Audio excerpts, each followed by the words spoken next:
Blog Talk Radio. Shalom, Lekulam. Peace to everyone. Welcome to the Reset Button Season 3. This season, we welcome the listener to join us while we journey through Isaiah, one of the most controversial books in the Word. We would like to accomplish understanding of the salvation of Israel mentioned. Is it one spoken of in the New Testament? Is it someone we're waiting on? Or is it in the past? Walk through this with us as we attempt to uncover this mystery. The call-in number is 516-595-8238. And press 1 at any time that you have questions or that you would like to leave a comment. Our collective email is histaught1talkradio@gmail.com. Our Facebook page is His Taught Ones and His Taught Ones Talk Radio. We also have the YouTube page at His Taught Ones Talk Radio. Subscribe and we'll be posting our episodes every week. Shalom and have a good show.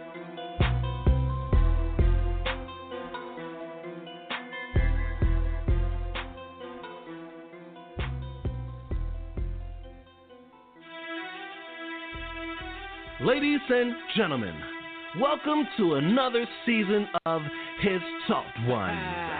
Talmidim, yo, here we go, back at it again. Yedidyah, Yosef, Shema, and some friends. We learned hard through better sheets. The melech came now, fresh start to what is hot. I never yin, yeah. Here come the prophets, they're dropping some knowledge, abolishing doctrines, apology nonsense. They bring the word, you can call them the pinpoint, given by the hand of the head. He is the pinpoint, yeah. Or could it be it's another? So many differences from the children, it's a misnomer. Honestly, the aroma is hideously unbearable. There is no one accord. How dare we say that we're hearing you?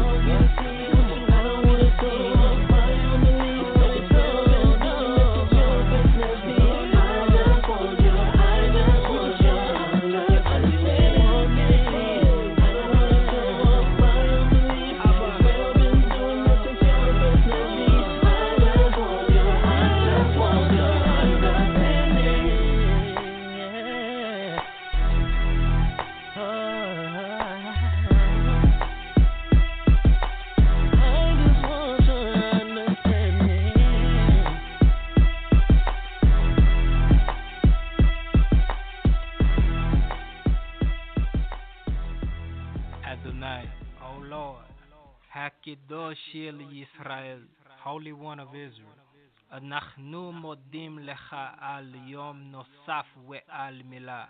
We thank you for another day and for your word. Barech bivakasha et ha-mifkash hazeh. Please bless this gathering. Bo'u nishmiah. Let us say Amen. Amen.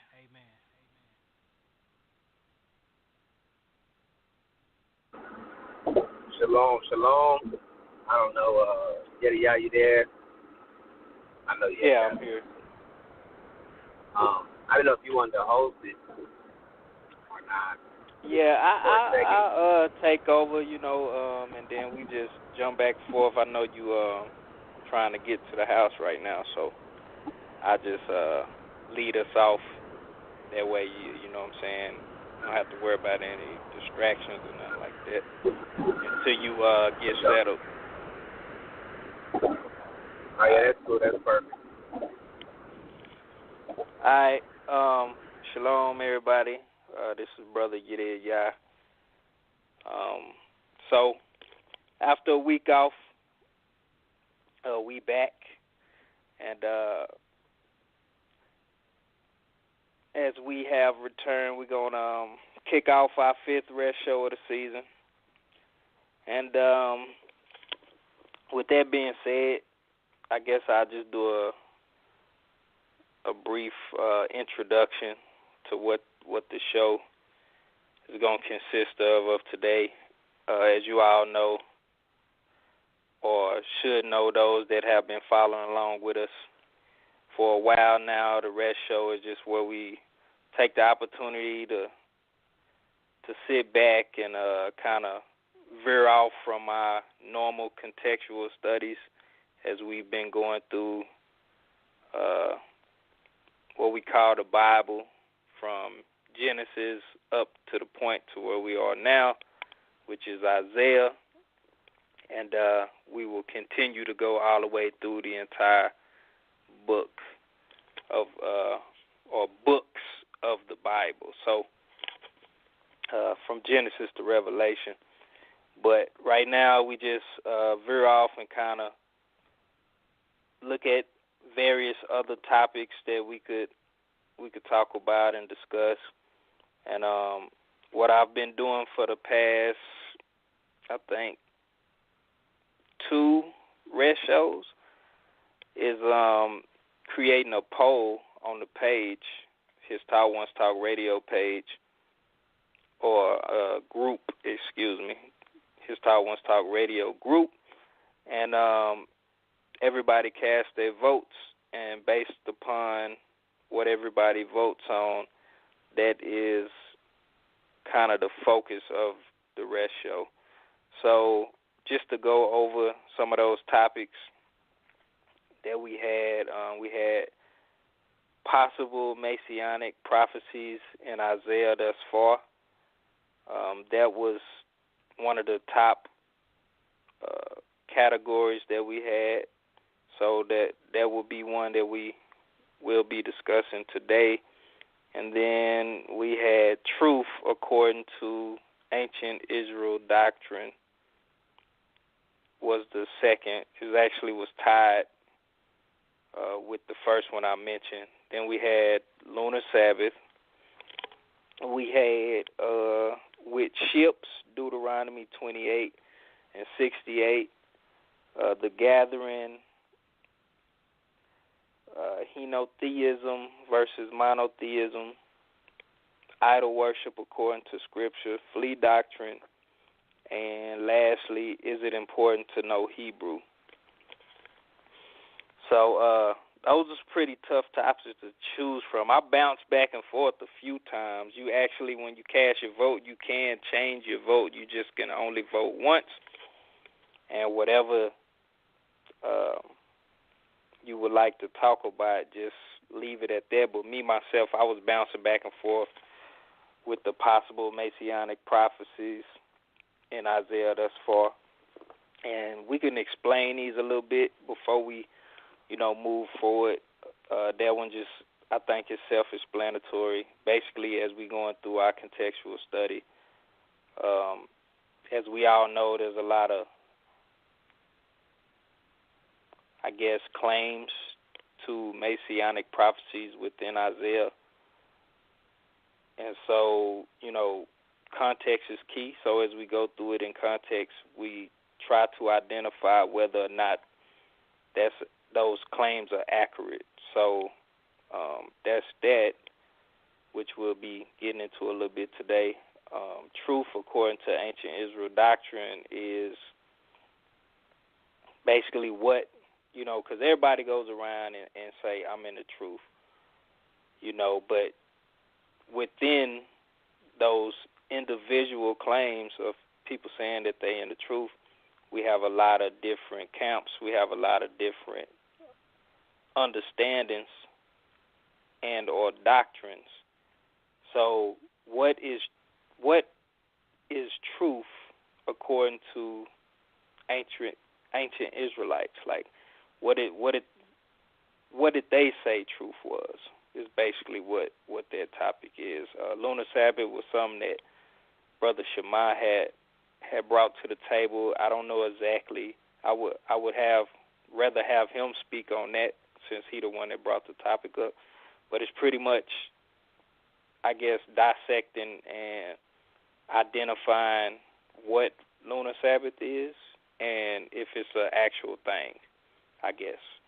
So that's my interpretation, but I don't really know. Like I said, I would rather him come on and say what that actually is. But at the moment, I don't think he can engage in conversation with us. If he can, I know he's listening in, but if you can, just press 1, and then I'll bring you in real quick if that's possible. If not, then that's something maybe you could do a video and explain later to the people. Then with ships was something Devarim or Deuteronomy 28 and 68. It's basically the interpretation of that. We know a lot of people use that to identify themselves as Hebrews. That was a part of the transatlantic slave trade. And we just kind of, when you read it in Hebrew and dissect it and everything like that, a few people have said, there's a slight change in their view on that. And so, we were just going to talk about that a little bit. And then the gathering, self-explanatory, just talking about the gathering from the four corners, as spoken of in Scripture. Henotheism versus monotheism was something Brother Mercy submitted. And that actually has been a big topic lately, which I think we probably can talk about that one on the next rest show, because that's something that I think I want to really get deep into, maybe grab some clips from Brother Zion Lex and mine just went blank, Divine Prospect. They had a dialogue about that topic, so maybe I'll grab a clip or two from that so we can kind of see what the conversation is in context and why everybody started talking about it to begin with. Idol worship, according to Scripture, basically identifying what idol worship is identified, and then kind of elaborate on what people's thoughts are concerning idol worship. Flea doctrine is basically self-explanatory, talking about, fleeing. Whatever those instructions of fleeing, if it's really a thing for us, or was it a thing for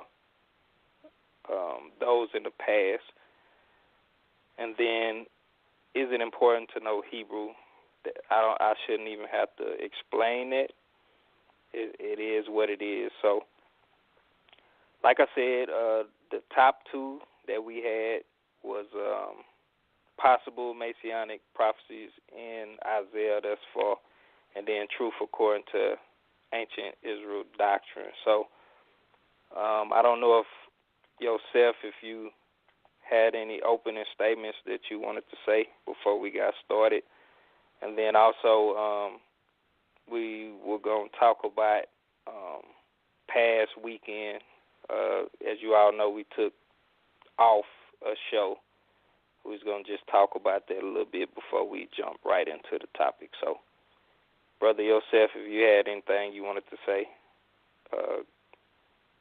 feel free. Yeah, I just want to say shalom to everybody, listening back like I always do. Dialogue is always wanted.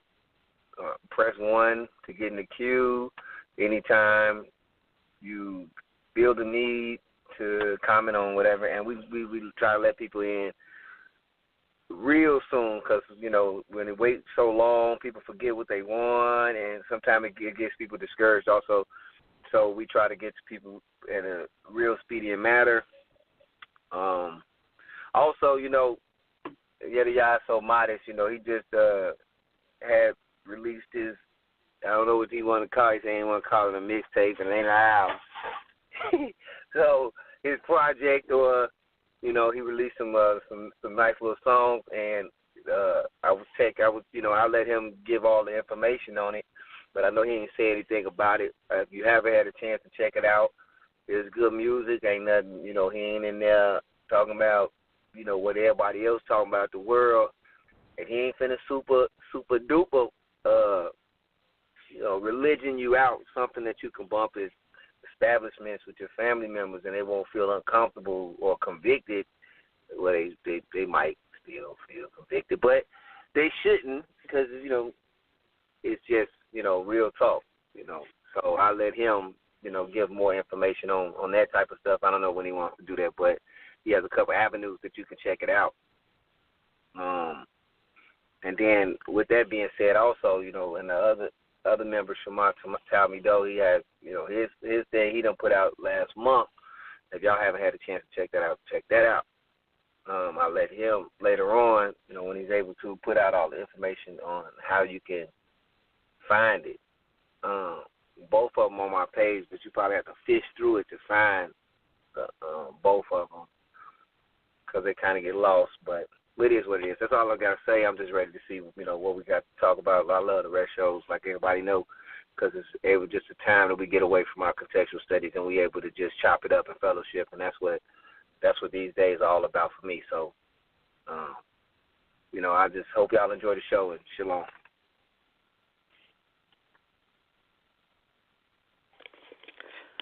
All right. Yeah, so like I said before, as you all know, or those that follow along know, that we took off last weekend, and we actually, the panel members, and to include two sisters, my wife and Sister Hokma, we all met. So that was a good experience. It was crazy at the same time. I'm not going to get into the details of the craziness, but it was just a lot of weird stuff happening. But, we got through it. Praise the Most High. And overall, it was a good experience. Got an opportunity to meet these brothers in which I've been on this journey with, going through these scriptures contextually, amongst other things that, we do off the air. And so that was a beautiful thing. I thank my Isha for putting it together. And she kind of sneakily, I'm going to use that word, it sounds funny to me, sneakily did it. And these brothers knew about it the whole time. They didn't tell me nothing. But,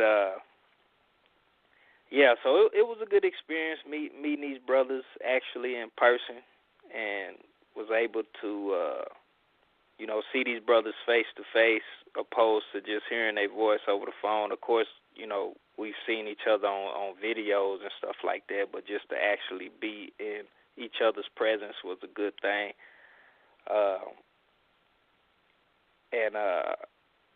So like I said, it was some crazy stuff happening. I mean, it was at one point, brothers had their zeets, I had my kufi on and stuff like that, and we went to eat somewhere, and we had a waiter that was just like, I don't know what was wrong with him. He was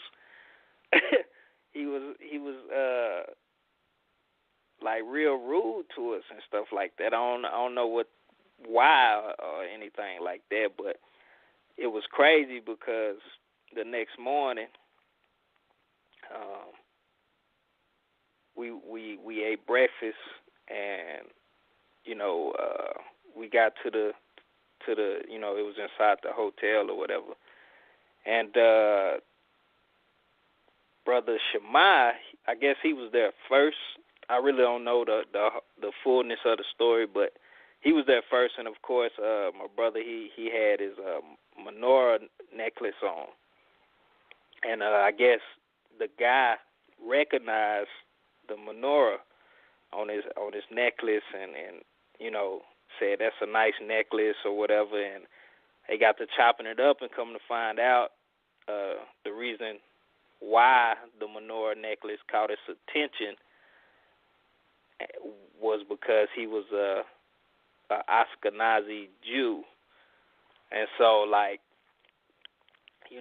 I said, I don't know the fullness of the story, but they started talking, and this was before I got there, and so he started telling them certain things about what he knew, but it was funny because when we got there, Shema was like, yeah, I talked to this guy.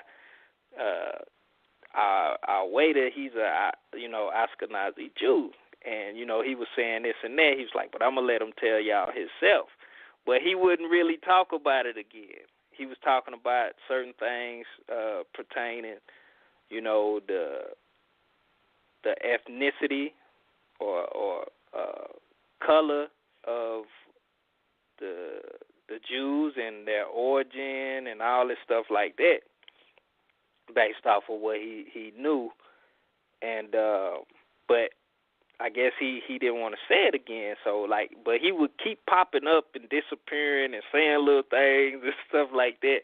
So it's funny, but it was crazy because the treatment that he was giving us. I mean, he was bringing out, and I'll let yourself kind of jump in and chime in whenever he want to, but he was like, the treatment was like over the top. Yeah, let me honestly, just chime in just a little bit. So basically, the first day we got treated like peasants. All the way around, it seemed like people was treating us like we were,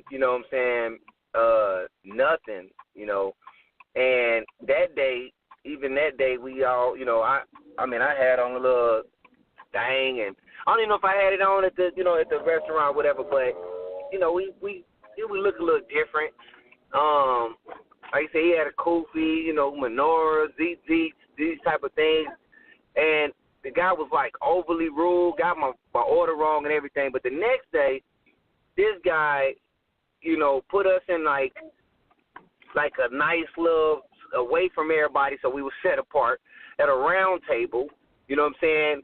Brought our apple juice out in like this little metal basin instead of like the regular glass things. He kind of catered to us as he knew who, like he was as he recognized who he was. And he also was like, well, y'all are the true Jews. If he used Jews, and we was like, well, we don't really use Jews, you know what I'm saying, that term. But he was like, y'all are the real ones. And he said, they have, one of the original Torahs in Ethiopia, and they hold them down. And it was talking about how Ethiopia, is part of them too. And, he never included himself as being an Ashkenazi as one of the true people. He was, he gave attributes like, and he didn't, he wasn't, and it seemed to me like he was kind of nervous at the same time because, like, he would say stuff, but then he had to dip, and he, like, say he didn't want to repeat himself. He was kind of shy about it, but he did actually repeat himself real quick, and then as soon as he repeated himself, he left. And I don't know, I took his demeanor as just being a little nervous and not knowing what to expect, not knowing what we would say or this, that, and the other, because we even tried to speak a little Hebrew to him. He was like, just let me get up out of here. Like I'm not, nope. But also, I don't know, it could also be that he's at his job and he can't speak about those type of matters at his job. That could also be a big thing, too. So I can't, negate that. So that was just, they basically, like I said, the treatment was different, and it was almost like a before and after. Before we was Hebrews, how we would have got treated, and after we, how we should get treated just as people, but, we got treated like royalty almost. I mean, rolling out the red carpet, even when we was leaving, he was trying to give us another room that was bigger and, and would have made, provisions for all that, but it was just, that's just, just little information, like say a nugget coming from somebody else to say, well, these people and y'all would be the real people type of deal.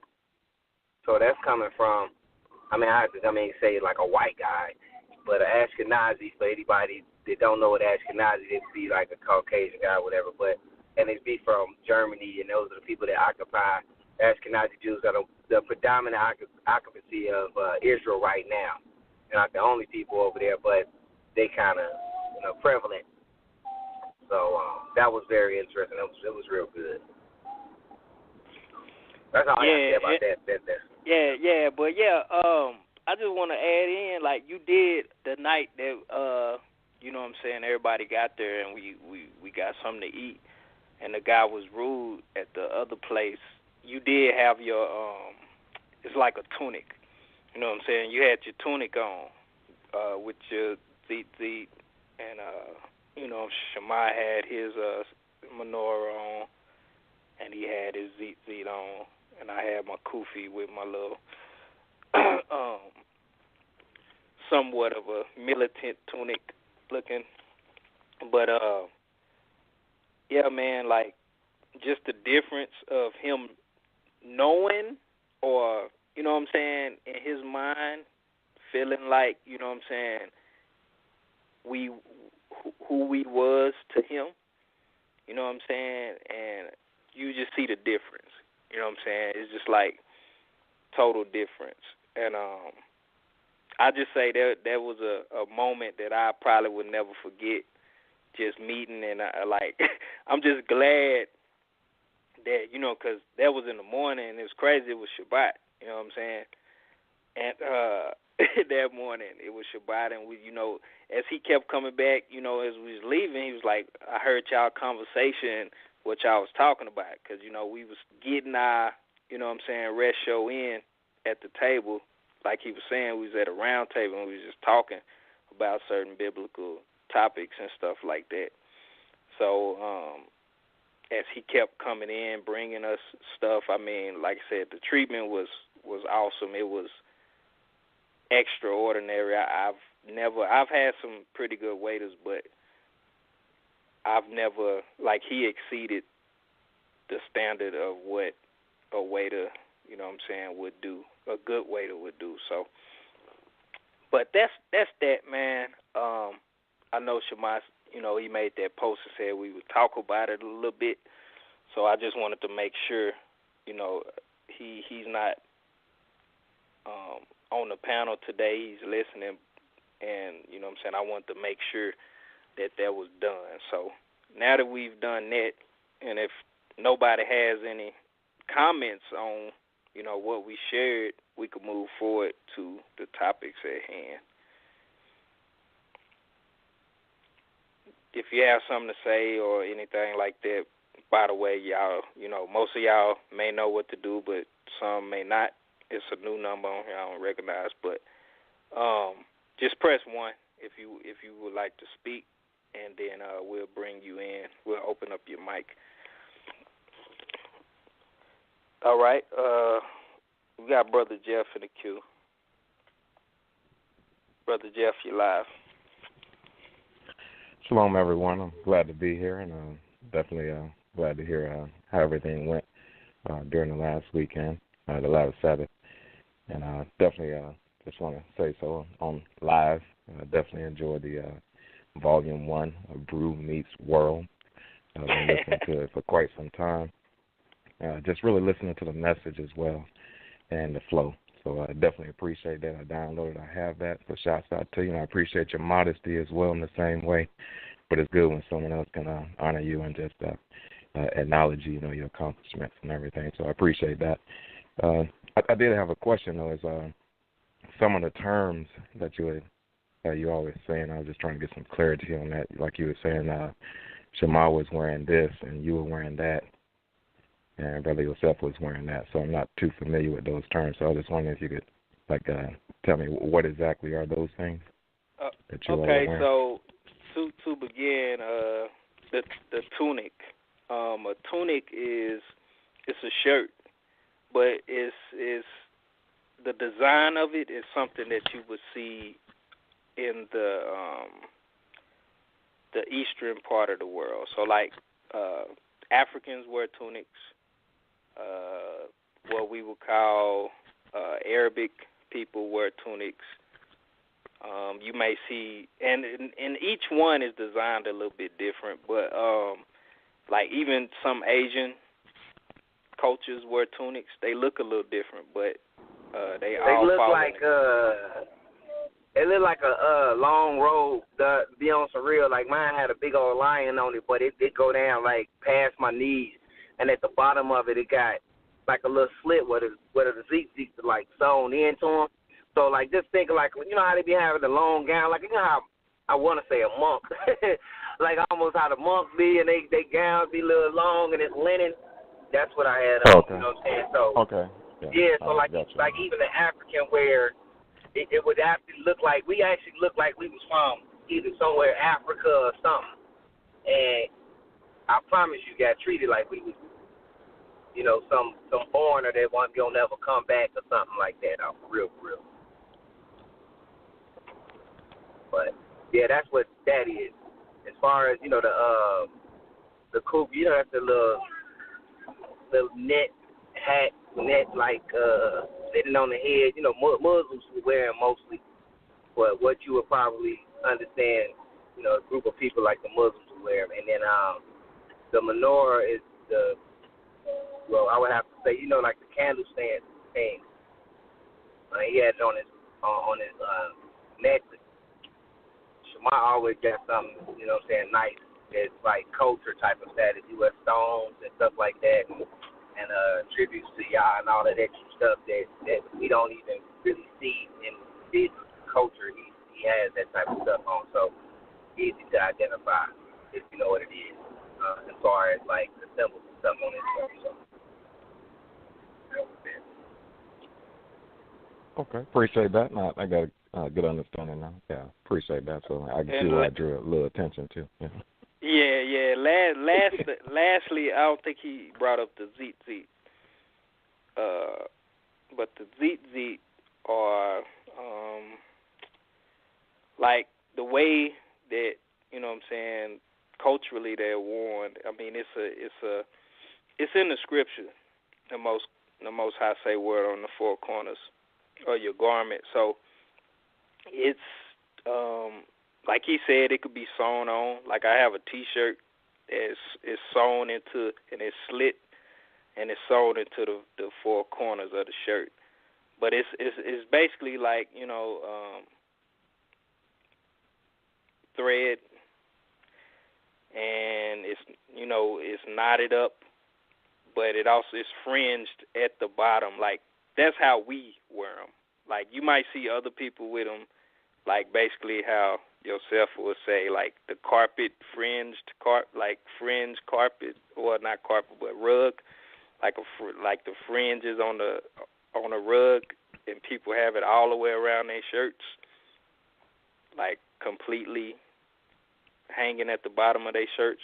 But the way we have them is just like a cord. It's a cord. And, you know, we'll have four of them. Like I said, some of us will have it on the four corners of our shirt, or some of us just hook it to the belt loops on the four corners where, you know what I'm saying, on the shirt where it would be sewn into or attached to. So that's that. But basically, tzitzit and fringes, in my mind, are two different things. So, but our tzitzits are fringed, if that makes sense. So the tzitzit is knotted, it's a cord, and then at the end, those threads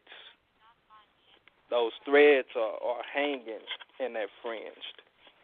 So, and Yosef, you can explain your point of view if you want to.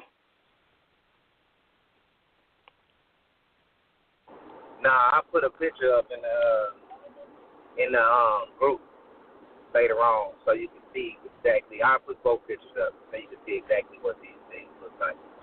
It'll help for visual. That's all I got. Kind of hard to explain if you've never seen it before. I'll put some pictures up. That makes it a lot easier. Cool. Yeah, I put a picture up too. Well, I put a few pictures up as well of different type of tunics, and I actually I probably show the shirt that I have, the T-shirt. I actually got it straight from Israel.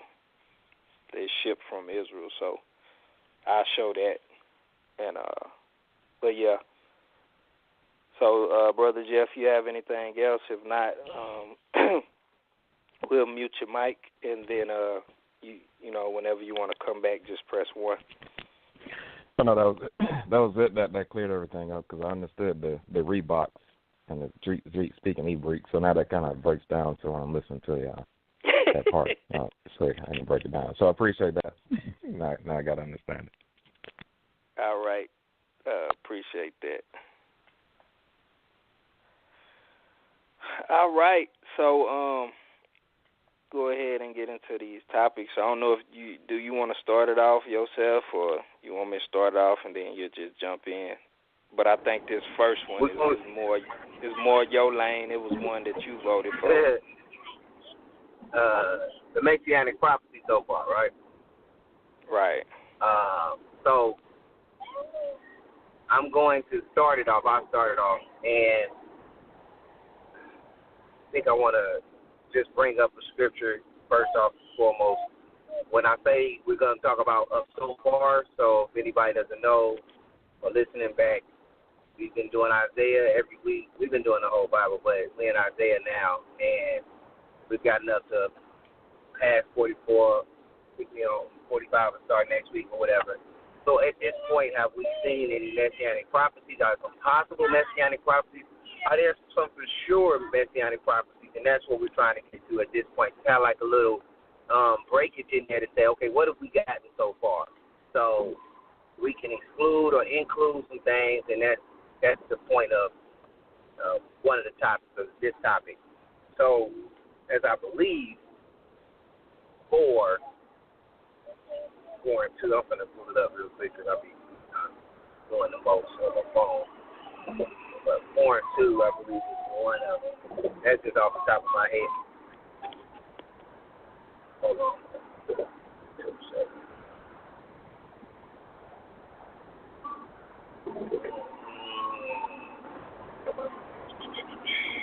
Yes. This is one of the things that's contributed to messianic prophecy. I don't think we've actually, got too deep into it. Well, we did go over it, but I'm just going to read 4, 1, and then go to 2. And I guess I could read 3 just to have the context, but 4 and 2 is one, if you look it up, that it'll put up on there. And I'm going to actually, in a second, look up and say all messianic prophecies are there, and give me a list, and I'll just pick from there also. So, as it says, in that day 7 women shall take hold of one man, saying, we will eat our own bread, and we will wear our own apparel. Only let us be called by your name and take away our reproach. In that day shall a branch of the Lord be beautiful and glorious, and the fruit of the earth shall be excellent and comely for them of the escaped ones of Israel.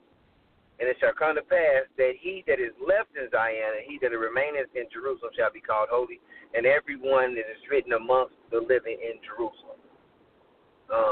I don't know if anybody wants to go any farther than that, but this will be the first one that I actually think I've seen or recognize or remember off the top of my head in Isaiah. So I don't know if you want to talk about this, if anybody wants to hear one and talk about this. What do they think this is? Do they think this is messianic? For sure, don't know. That's a good one. Nothing wrong with not knowing.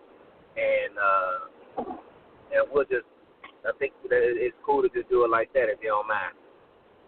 So that's the first one. No, I don't mind at all. Yeah, so if this is something y'all, interested in dialoguing about, just go ahead and hit 1, and we'll open up your mic, and then we'll just start the dialogue. Me personally, as far as that one goes,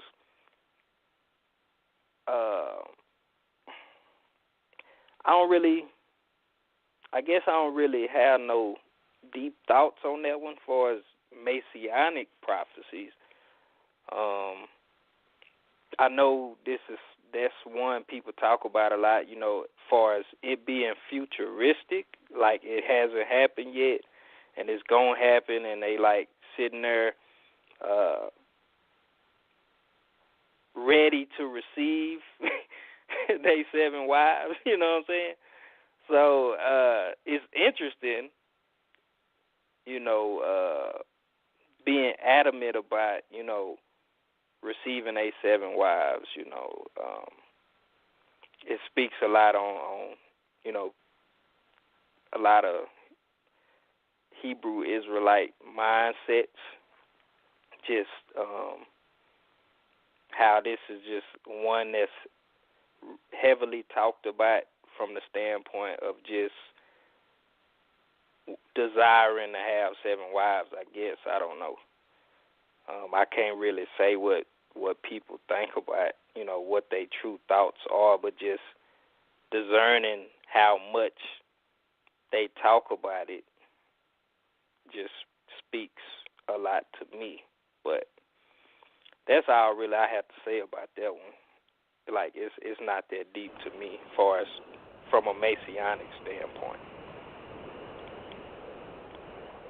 And I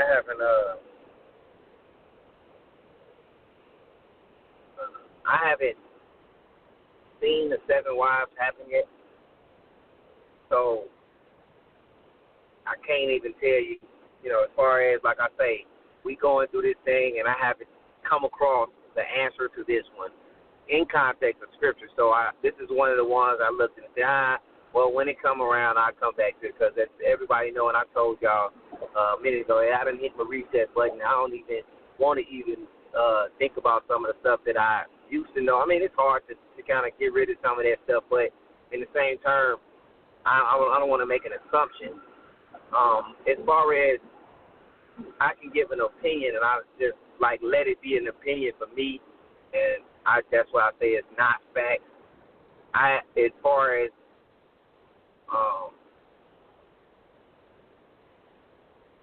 I don't know if this is happening. That's just my opinion. It's I haven't seen 7 wives being taken.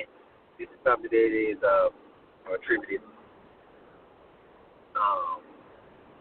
to messianic, and it does say the branch, and that's one of the big things when people see the branch. Hey, what I can say, just to say something about that, as far as I don't know whether or not it's happened or not. Like I said, it's not a big deal to me as far as messianic prophecies go, but what I can say about it, if it hasn't happened, something drastically is going to have to change for those that, say that they are the true Hebrews of the Bible, for us that say that something culturally is drastically going to have to change for that to even come to pass in the future. Because, to be honest with you, a lot of people's mindset ain't even like that for them to be begging, a man to take 7 wives. I mean, hypothetically speaking, if the black people from the Atlantic slave trade, if we are the true Jews, as it has been a topic around the world, and as the Ashkenazi Jew said, the mindset of the so-called blacks is so far off from that, I can't see that happening, no time soon. If it is something that's going to happen, like the mindset is so far removed from that culture, I can't see that happening no time soon. So it's either the mindset's going to have to lead up to that, or it was before the mindset's changed. So that's where I'm going to leave it.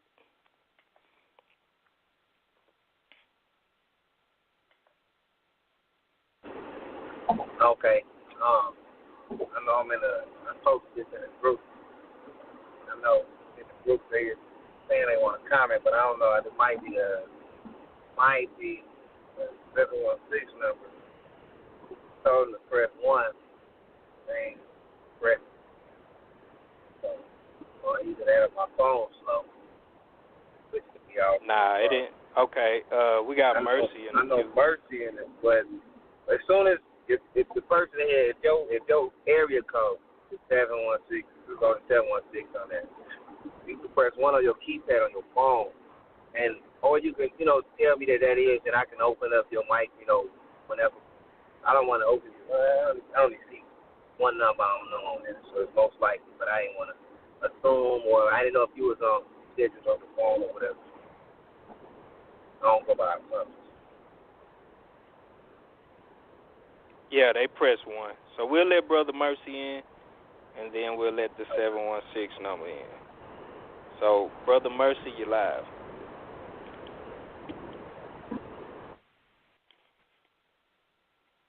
All right, Shabbat Shalom. Shabbat Shalom, Achi.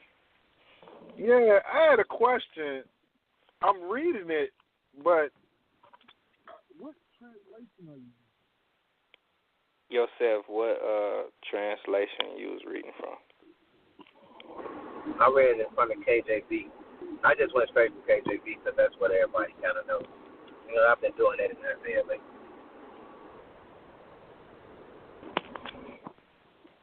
Okay. So that was 4 and 1 talks about the 7 wives to one man. All right. I'm using the. You still there, brother? I'm using the. Yeah, I can hear you. Can you hear me? Yeah, we can hear you now. You was kind of low at first. Okay, I'm going to use the KJV. And in that day, 7 women. I don't see the word wives in there. So I'm just not catching I might have the whole quote. It says women here. Well, you know what? If I said wives, my bad. If it says women, I ain't. Yeah, it do now, say 7 women. I can go with the women translation. I think that's relevant today because I think a lot of brothers got 7 baby mamas.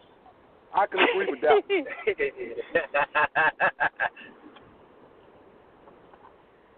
So I can agree with that one. What about the take away our approach part? Because that's in context. Like, if you just a baby mama, that don't kind of support the taking away of reproach. Because when you look at baby mamas, that's not a good thing. So, yeah, and so listen to them. Listen to what they're saying. Let us be called by thy name. So want to be married. That would be wives then, right? No. This is what they're asking. They're asking the man, let us be called by your name. Uh-huh. In other words, they're asking him, won't you marry us? Right, 7. But all 7 not. of them. Okay. He's not, though. He's not. Because the brother ain't marrying him. Okay. Yeah, well, that I would say, makes sense to me. I would say that's an assumption to say that he ain't marrying him or whatever, because it's just one text. And if I was to look at it objectively on the outside without placing anything on it or any preconceived notion, it say, in that day 7 women would take hold to one man and take away our reproach. All right, so we have to think about what you're talking about when we say take away your reproach. You know what I'm saying? And what it meant in that culture to be married, and what it meant in that culture to not be married. All right, and we can't leave out the fact that I'm gonna pull up my page. That we know, and it shall come to pass that he just left that. Okay, that he that is left in Zion and he that remains in Jerusalem shall be called holy, and every one that was written in the living of Jerusalem. So this talking about the people that's remained in there. We already know in 2 Kings that it was a remnant in there after the first after the first snatch up. Now say captivity or whatever you want to call it. Then it was a remnant, and that's what it said in 2 Kings. That toward the end of it, it was talking about this remnant. So, in my mind, to be honest with you, how I think about this is you got your remnant in there, and it ain't many people. So, to take hold to one man would not be a bad thing in that culture, and with it being a small amount of people, and it was only the poor people that was that was actually in there. So if you got 7 women that staying in a place, and majority of the people poor, and they was poor to go farm this land and extra stuff, you know what I'm saying? So who was farming the land? Who was taking care of this stuff? Most likely the men. So you got your women that's sitting over here, and a lot of the men at this point are exiled. This is, I'm telling you, this is my mindset of how I know what's going on and what happened at the time, or what happened in Isaiah's time, and what he said, right? And what King said. So the men are not working. So then, no, I'm saying they had to clear that ground. They had to clear that ground, though. But you just said no, I'm saying majority of them. Go with? No, okay, the majority. Listen, majority of them was exiled. Okay, so the majority of them are exiled. I can bring the scripture. I got it. I'm not arguing that point. I'm trying to say stick with your point. Okay, you saying majority of them are exiled. That means they're not working the land. Who not? Okay? The exiled ones, right? The men. Right. The men. That's why 7 got to get with 1. Because most of them are outside. Right? I mean, I can feel it. That's what I'm saying. I can feel that. You know what I'm saying? As far as the situation, it could have been at the time the captivity, and then it's not. It was people in the land. It was only a remnant left, and they had to take care of Israel as far as the farming and all that extra and all that extra stuff. Now, is this the exile from Assyria when they came and took out the northern kingdoms or whatever? I doubt it. Judah got exiled after that, and that's talked about the end of 2 Kings, but it did say a remnant would still be in Jerusalem at that time. That's what it does say. So that's what I look at as far as a possibility. Let's go with your point, because you make a strong point. So I'm going to go with your point. The men today are exiled. They're in jail. They're not in the land. They are exiled, not diligently. Women are working, getting jobs today. You got single mothers raising their families. I mean, that's what's going on today. So you can act like it don't exist. It's existing. It's very relevant. No, I mean, yeah, you're right. No, I can see what Brother Mercy is saying. Far as like women, just like, you know what I'm saying, just want a man, and they willing to, you know, take care of themselves and just have a man lay up and do nothing. So I can feel that. If I believe that's where you're going with it, right? Right, Brother Mercy? That's not where I'm going with it. That's not where I'm going with it. What I'm saying is that that's the situation. That's what they're stuck with. So that's what they have to deal with. If a lot of brothers are in jail, no. But listen to what they're saying. They want their reproach to be taken away. You see what I'm saying? They want to be married. All these women want to be married, man. These women want to be married. They don't want to be baby mamas. Right, and so they willing to, because when you look in the context, it says we will buy our own clothes and all that, because that's not, yeah, so that's what I'm saying. Like, they willing to go through those extremes just to say, I have a husband. That's what I'm saying. Yeah, that's what I'm saying. Does that agree with what you're saying? That's what I'm asking. Yeah, that's what I'm saying, too. Okay, so to me, that's reality. Yeah, that's reality. So I can agree with that. The part that I'm saying is not reality. Is a woman saying, like, is being cool with having 6 other wives. They're not wives, which is brother. One man. They're not wives. And then that's the only way reproach is going to be removed. In my mind. They become. But look, listen to the trap though. Listen to the trap. So you're not listening to the trap. See, the trap thing is this. In this country, you can add one. That's the trap. So if that man try to have 7 wives, it's not going to work because the law says he can't. And that's why I'm saying it would have to be on different circumstances if this was to be, you know what I'm saying, in a right now situation. Because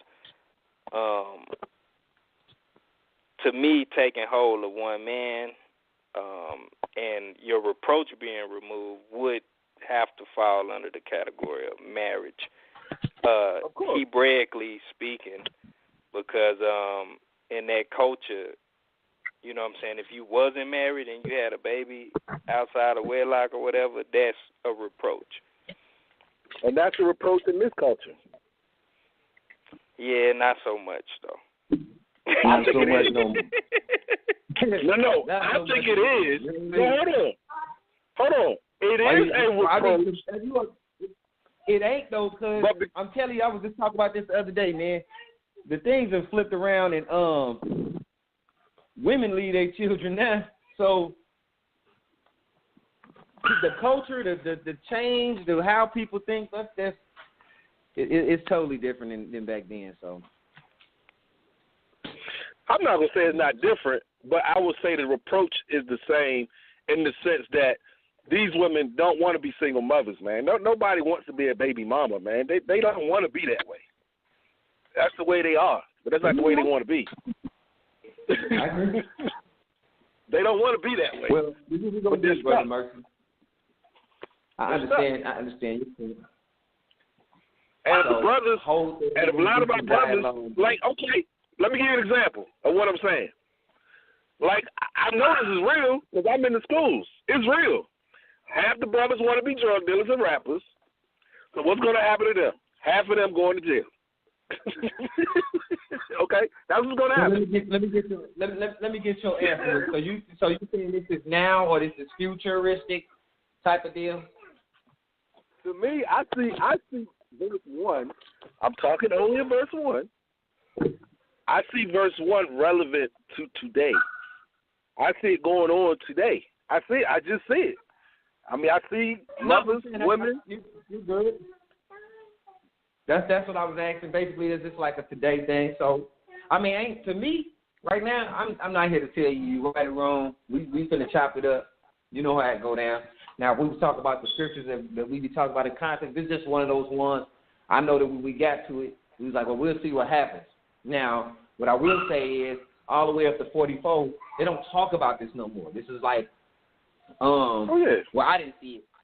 You know what I'm saying? So this is one of those scriptures that's put out there. And it's like, well, we'll wait for it, or we'll see it later on, or whatever the case may be. So right now, as we throwing these back and forth, and how I feel, hey, look, you ain't wrong until I read it. Then after that, if I read it somewhere else, then of course then you wrong, or whatever the case may be. That's why I said I can't give too much of an I can give opinions at this point, but I'm not gonna. I ain't got the facts right now, and that's so I'm not gonna correct you or nothing. I'm just asking. Yeah, and also, you know what I'm saying, Brother Mercy. This is something that probably will be, ongoing, but we don't want to spend too much time on this. You know what I'm saying? I think, your answer is you see it relevant today. I don't think any of us can say, yes, it's a today thing, or yes, it's in the future, or yeah, it already passed. Like, we don't have enough evidence to really say any of those statements for sure. So I think we got where your mind is with it, but we do want to give time for other people to come in, especially the 716, because it's a new caller and we don't want to lose them, and they want to speak. So I'm going to mute your mic. Just hit one. You know how, we always let you back in. So you can take a moment to go ahead and say your last statements on this, and then we'll leave it right there. Oh, yeah. All I wanted to say is that I think we stick with that translation with the 7 women. I think it'll help us. But at the same time, like you say, I mean, it's just what I see. I see some of those things relevant. Do I see the whole chapter relevant? No, of course not. But I'm just saying verse 1. But that's all I want to say, and I'm done. That's not my topic anyway. Right. Appreciate it.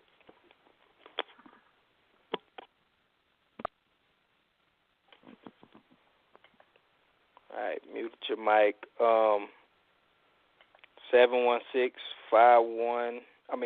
541. You live?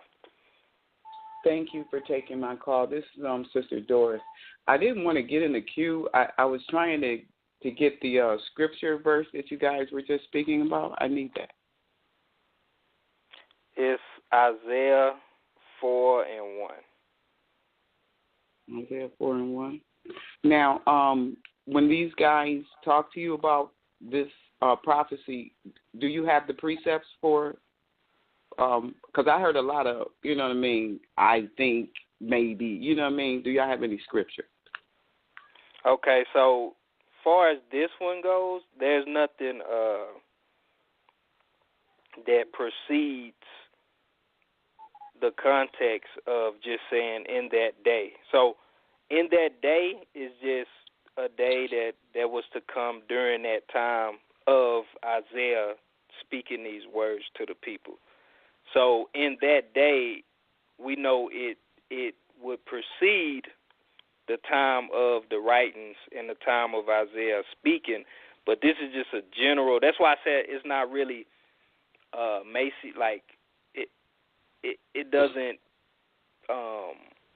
relate to a messianic prophecy to me. It just relates to something that's supposed to happen after that time period when Isaiah was speaking to the people. But you do hear a lot of people, you do hear a lot of people saying that it relates to a time so far to when the Messiah comes back and rules over everybody, and then everybody's supposed to serve Israel, and then they're gonna have 7 wives. So that's the doctrine. Okay. Well, that's what threw me, because you said messianic prophecies, and when they start talking about that particular verse, I got thrown off because I don't think it's one of them.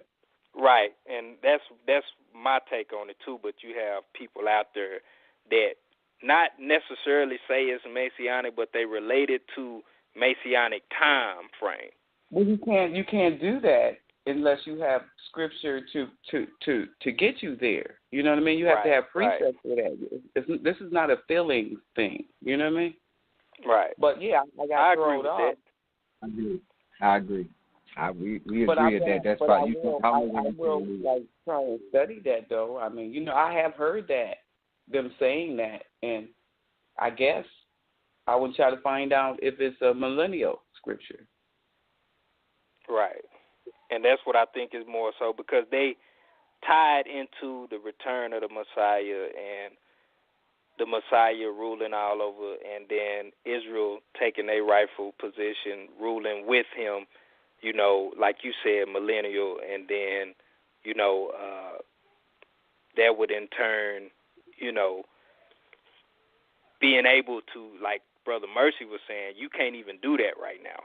You know, if you want to say, you know, wives having 7 wives or whatever, being in America. So that's why I was saying something would have to change drastically, you know, you want to. The scriptures say that the Most High said that whatever land that you're in, you are to follow the law of the land. Right. Right. In the beginning, he just made Adam and Eve now. You know what I mean? Like I said, Lamech came from Cain's line. He is the first one that started that polygamy stuff. That's all I said. That's a contradiction to the word of God to tell somebody that they're going to have 7 wives, and he didn't say that in the beginning. So somebody is not really understanding, I think, that verse. And that's probably where we stand in as of today, what we kind of going through. So now we got a couple different people saying that they don't see this as being a millennial, and that's why we chopping it up like this. Like, okay, this is what they're saying, because this is what they're saying. I don't say it. I can't say that I haven't seen that proven yet, and that's what I said. Then, you know, Yedidyah said he hasn't. Mercy said he don't see it as a future proof to say he sees you know what? It's a possibility that it is already has been fulfilled. Did they ever think about that? Right. Well, that's why I was saying, you know, in my mind, that's where I'm at, that already happened, because, you know, but, you know, this is Isaiah, and Isaiah is supposed to be a prophetic book. So that's why a lot of people relate that to that. So we just having a conversation. There's no argument. It's really nothing like that. We just having a little conversation about it. I didn't say what the argument. Ain't nobody say nothing about no argument. Who said that? No. I'm just saying. I'm just putting it out there for everybody, like listeners and stuff, because it may, from the outside, be perceived as if we're arguing or anything like that. So when I speak, I'm not always directly speaking to you. As a panelist, I'm speaking to everybody that's listening. So, well, okay, well, next time, or maybe, when they say that or whatever, they'll have the precepts for it, right? Well, hopefully. I mean, anything,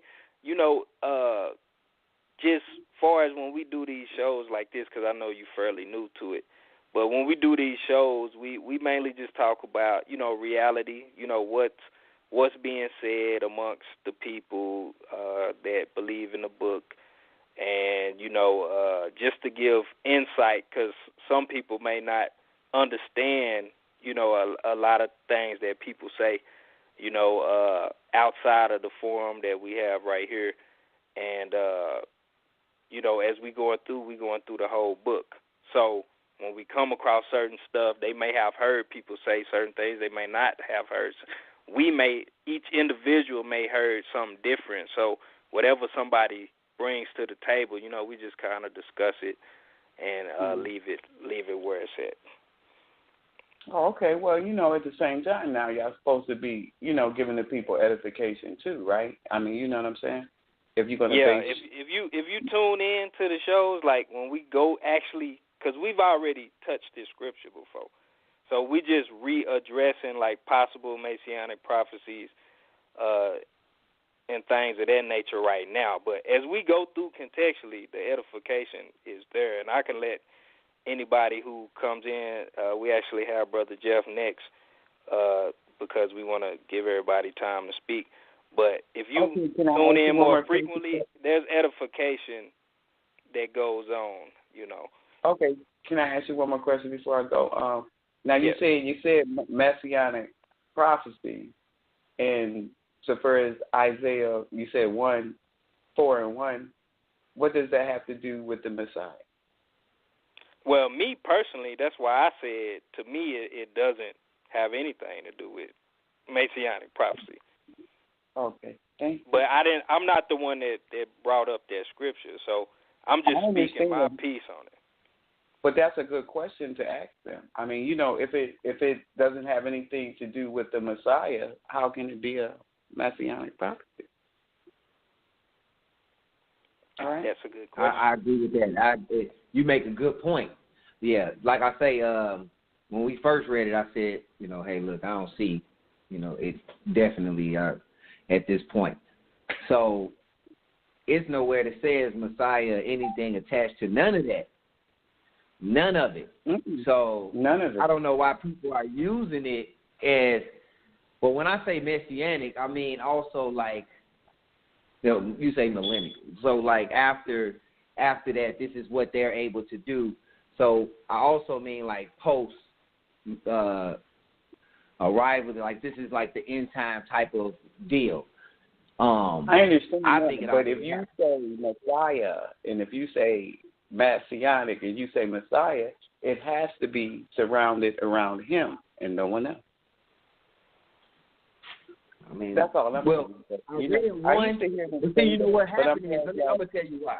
Let me go to the scripture real quick. When you go to the scripture, when you read 1, then in 2 it say, in that day shall the branch of Yah be beautiful and glorious, and the fruit of the earth shall be excellent and comely for them that are escaped of Israel. So I read 1, 2, and 3 because I wanted to make sure I put it all in there. But when people, we just ended up merged into 1 and talking about that, and then everybody talked about that. Ain't nobody really moved on the 2 to be on some real about talking about it. Says, in that day the branch of the Lord be beautiful and glorious, and the fruit of the earth shall be excellent and comely for them that are escaped of Israel. And then you go into, and shall come to pass at the left of Zion, that he that remains in Jerusalem shall be called holy, even everyone that is written amongst the living in Jerusalem. So when they see that branch, they say, okay, well, this is to them messianic prophecy. They go back up and say, oh, them 7 wives are for us. So when they spit it, that's what they spit. Yeah, that I understand what you're saying, but like when you just read that scripture, then I would say, well, okay, I'm going to look into the Bible and I'm going to find out all of the scriptures that pertain to a branch. And then, that might help me get there. You understand? Because, sometimes, they could say he's the branch, or they could say we're the branch. I mean, and if I'm not mistaken, we're the branches because the Father is the vine and Christ is the root. So we must be the branches, right? That's somebody's stance. I haven't ran across it again. Well, it's some other places it's ran across. So in my stance, I think of that branch of Yah be glorious. I think of that. I be thinking of the king's lineage as far as the Davidic lineage. So that's what I be thinking. We go with that too. Even that's it. You know what I mean? That's it. King. That's it. But you have to, you know what I mean? Because he said Judah was a pleasant land. I mean, you know what I mean? There's a lot of symbols. It's not. It's written literally, figuratively, symbolically. You know what I mean? You just have to know, you know what I mean, which one it is. Right. You got to decode the literature. So, yeah, so I'm going to let this next caller in. We appreciate you. If you would hang on, you could always come back in. But we just want to give everybody time to speak that's in the queue. Oh, no, thank you. And we appreciate that feedback. And,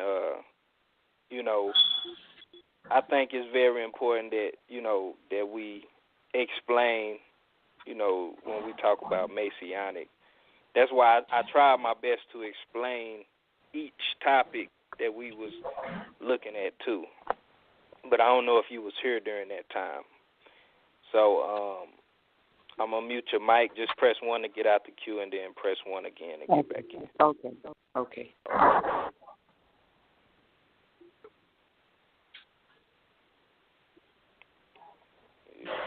All right. You unmuting what you call it? Yeah, Brother Jeff, you're live.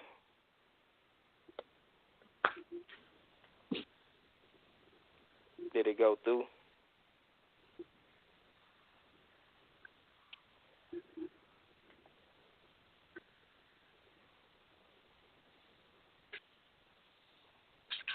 I think I was stationed in Panama.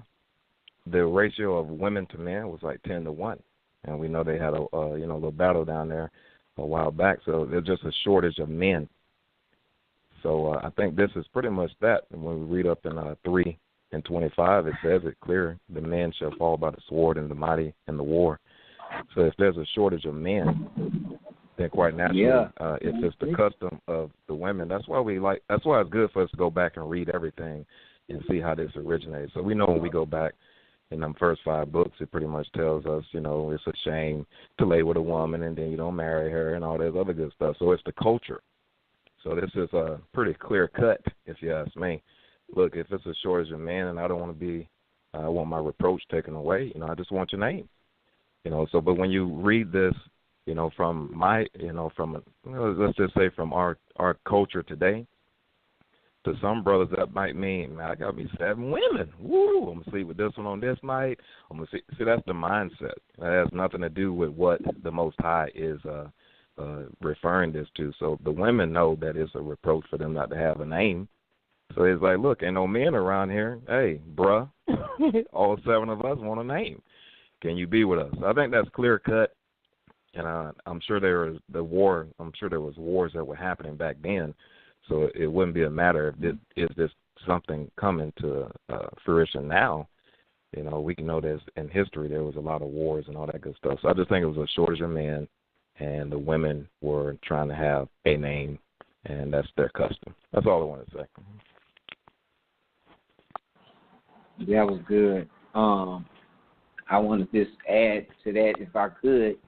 It's a possibility that's already happened because of a lot of people was taken away. They fell by the sword. and they got whooped on. It was only a small amount that was in there. He said, I'm leaving a remnant in there. So the Most High said, and it was a remnant in there. And I was just having a conversation today about the ratio of women to men. I'm just going to say this real quick, as quick as I possibly can. It changes the behavior of the society because it's survival. That's facts. Okay, it happens in every culture, right? When it start coming down to, wait a minute, I might die, ain't got, nothing going on. And the end of your culture was big back then, too. Big. Everything how your tribe live on. So that's culture, too. But I'm keeping it brief. There's so much more than I can say about that. I was having this conversation here. I was having this conversation earlier today. That's why I was like, wow. But so, love what Brother Jeff said. I know Hokmah, she was in the queue.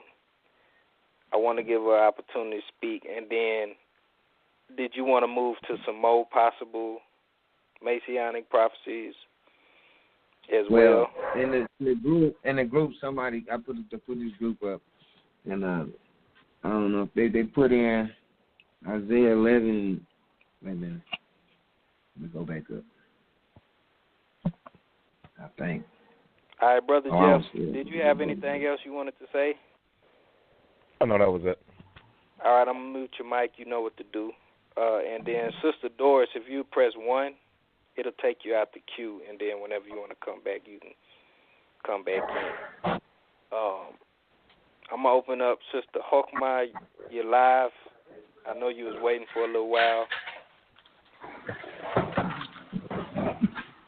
Sister Hokmah, digress. I did have something to say, but I'll leave it alone. So go ahead with y'all show. No, I mean, feel free. You can speak your mind. No, we spent already 45 minutes on this topic, and we got other topics to speak about, and so I am respectful of the time. So I'm okay. Just go for it. I love you all. This is a subject I don't even like to talk about because we have men talking about these women, and no women is on here. I'm a woman. Let me just say that. And so, no, this ain't. And you can speak from a woman's perspective, right? Yeah, I'm like, no, I'm a woman, and the conversation keeps flipping from culture to today. So when you're talking about today, I have something to say. But then when you flip to culture, it's like y'all talking about the culture then. So which one should I talk about? So it keeps flipping. And so I'm like, which one should I speak about? So if we're speaking about today, I am a woman, an unmarried woman. And no, I'm not trying to just be married just to have a name to say, hey, I'm married, but I have a husband who has 6 other women that he's laying with, and she wants to be his, you know what I'm saying? So I can't say, no, I don't need a name. You can't see that just today. To say, just to say, hey, I'm married. Hey, I'm married, so what? So, but then back then to be married, it was an honor, and your husband actually was the head for one. He actually was providing for 2, and he took care of all those women that he was married to. So it, you know what I'm saying? So when you flipping back from today to culture, and then I'm just saying, for me as being a woman, I'm not rushing to be married to say I'm married. And I have 2 children, and my children they're older. Now, was I married before? Yes. Did I have a desire to be married? Yes, but I didn't have a desire to be married to an adulterous man. So that's why I said, so it's me personally, and I just know we ain't that thirsty. Parentheses, I have a husband, because a husband comes with a lot, and not just the title of a husband. So that's all I had to say. Right, and that was my thing. that I was trying to argue, but I'm a man. But I just know, I know women, and I know what I hear women say, and I know what I see, and it's totally, it's not. I don't see that for this. That was my stance, but you know, everybody's entitled to their own opinion. But I would rather hear it from a woman of the ethnicity that we're trying to relate this to, say that, you know, and that's where I was trying to speak for that, you know. I'm glad you came on and said it. I mean, I'm glad I pumped and primed you to go ahead and say what was on your mind. Yeah, because it's very sensitive to me because these girls, there's a difference. These girls out here running around here want to sleep with her man and his man and her man, and I got them on the weekend, on a Saturday and a Sunday. But women, we just, it's, no. And as far as that comment that there's a shortage of men to women, I don't have the statistics as of 2018 on, what is this, March the 3rd? I don't know what that is right now. And I do know when I go out, you do see a lot of women more out than you do men. But I don't know if it's because women like to be seen. They like to go out. A lot of men like to be. I have some brothers, and they're trifling, okay? And they don't go out because they ain't trying to be caught up. So it's just good. That's why I said it's a lot of variables to it. Yes, that's what it is. That's my word is. There's a lot of variables. So that's why I said it's a lot of variables. So like I said, everybody's opinion is going to be everybody's opinion. We can't get caught up in opinions, though, you know, and I think the biggest thing is that we just want to stick to facts. So it's cool to talk about our opinions, but at the same time, you know, what I forgot the Malcolm X quote. I think he said the greatest faith is, I think he said the greatest truth is facts, I think. So, or something to that nature. I can't remember it right now, but that's what we want to stick to. We want to stick to the facts, and so. But I do appreciate you putting your input in there. But I think, you know, like you said, we've been talking about this one little thing for about 45 minutes, and I think it's greater things to talk about than that. So I'm gonna mute your mic. We're gonna move forward. Okay. All right. Yosef.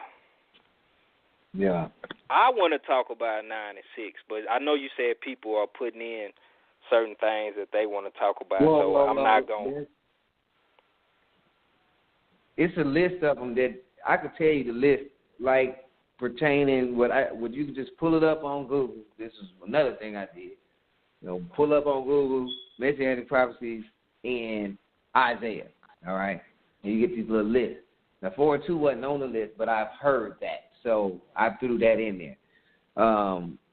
The next one on the list was Isaiah 7 and 14. Then 9, 1 and 2, 7 and 7, and then 11. Okay, let's do 7. Let's do them in order real quick, but we're gonna have to kind of put a time limit on it. I'm giving you the list real quick because on this list it has that 11, 1 and 10, and then Isaiah 40 and 3 and 5. And we touched all those. The rest of them on this list is not it's past where we don't win. We ain't jumping too much for it. We ain't jumping for it at all. So I want to, you know what I'm saying, I'm just giving you that list real quick. Yeah, I'm saying just go down the list. What's the next one? What's the first one, I guess? 7:14. All right, 7:14. Therefore the Lord himself shall give you a sign. Behold, a virgin shall conceive and bear a son, and shall call his name Emmanuel. We went over this before. Everybody that's here kind of know, you know, the stance on how we looked at it in context. So if this is something y'all want to readdress, I'm just going to put a time cap on it. Well, you know what? As far as if, my stance is already I don't in the video. see it as a messianic prophecy. I'm going to just say okay, my stance is already in the video, and we already talked about it, but, I mean, we could put it out there, but, or like I say, y'all could get into the group. I could share that one video to the page where we talked about this in context, and then after that, you want to readdress it, you know what I'm saying? That could be easy. I mean, that's on the people, though. It's like this show is for the people, though. So, I mean, that's on y'all. But my stance, I'm not going to repeat it. I got it on the video. That's what I'm saying. I'm not repeating my stance. Okay, cool. So what's the nobody press one? What's the next one? Hold on. I'm going to website the next. Nobody press one. All right. No, somebody was. Hold on 1 second. I got questions. I'm trying to see if there's a question on here.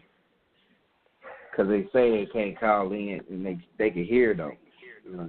They want to speak, but I ain't got no full question yet. So just the person is listening, probably listening online. You got a little delay. So type the question out. I think you I have suggested to get in the group. Type the question out in the group, in the His Talk Ones page group. And then we'll just go from there and feed off the question type of deal, since you want to say something but you can't call in. So you already, I think, suggested to be a member of the page. So put the question in there, and it could be a little bit, organized, and everybody can see the question, and we can respond on live, and you can respond in the comments or whatever. Yeah, so like I said, I just wanted to, basically, since we have talked about these going through contextually, but I just reinstated my thoughts on it, as far as 7 and 14 goes. And those, I would just say, as we go through, we just go ahead and just reinstate what our thoughts is on it. If anybody else want to come and put their thoughts in, just hit one and say what you got to say. But that's about as brief as as deep as we're going to get into it, unless it's a new one, as we go down this list. But, we could reinstate, or I will, if you feel like you don't want to, that's cool too. But I'll reinstate what I feel about it, and if you want to know why I say what I say, and maybe you missed the show or something when we went through it contextually, I'll briefly tell you why I say what I say. But I will just leave it as simple as that. And like he said, if we want to elaborate a little more, maybe we do it on a different form, or maybe we'll do it at a different date, on this form. But, so 7 and 14, no, not messianic in my mind. And most people that have followed along know why I say that. So what's the next one? 9. One is in 9. You have 1, 2. So I guess you probably want to read all this to 7. Yeah. And then I think that's a breakage. Just saying the next one after that is 11. That's on this page, but 9, 1 to 7. But I know it's more in there that could be also attributed to also. So, and that's what I think you wanted to touch on 9, right? Yeah, just 9 and 6. I know that's a big messianic prophecy. But when you look at it, I guess 9, 1, all that is in context of it. So I'm going to read 9 and 6, but the context of it is 1 all the way down, basically, that chapter would have to pertain to.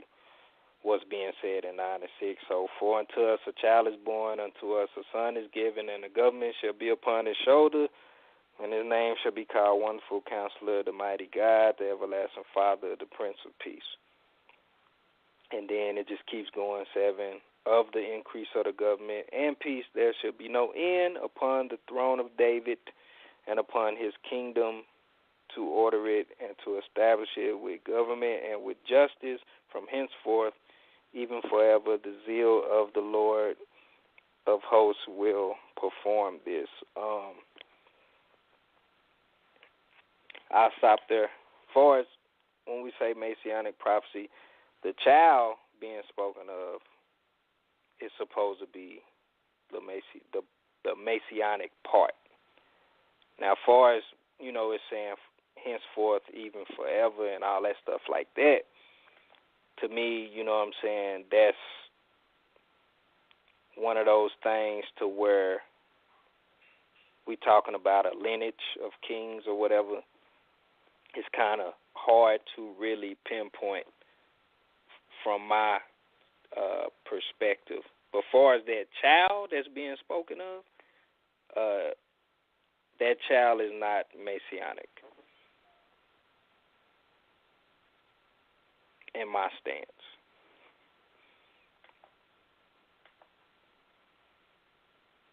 And there's reason behind it. I'm not just saying it just to say it. So we got one in the queue. I know you. Do you want to tell why you do? Do you want to actually go to the other scripture before you open up? I'm sure we're gonna have to because it's one in the queue. I think we should, for the simple fact, for edification, for those that listen back. But the majority of the people that's online now knows why, because they was with us when we went through it. So, and the answer is 2 reasons. One reason, I'm going to open up the mic here shortly, Sister Doris. First reason is because it says, unto us a child is born. So the child's already there. You know what I'm saying? That's first and foremost. So I don't see how something's messianic if the child's already there, when during that age wasn't actually, let me say this. Messianic, that term itself, does not have to be futuristic. So, but I'm speaking from a standpoint of what the common person that reads the Bible would say messianic. But from my stance, messianic could be then. It could be that it is that child. A child is born that's going to do these things. That's messianic. But it's not, I guess, common messianic, dealing with what's written in the New Testament. So messianic, there was many messiahs. That child was a messiah. So in essence, in reality, this is a messianic prophecy, but not how many people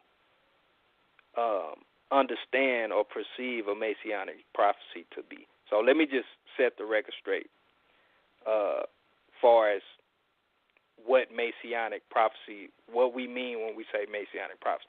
And I believe Brother Yosef can agree with me with that because, and Brother Shema, that's how we, like, messianic prophecy is a loose term.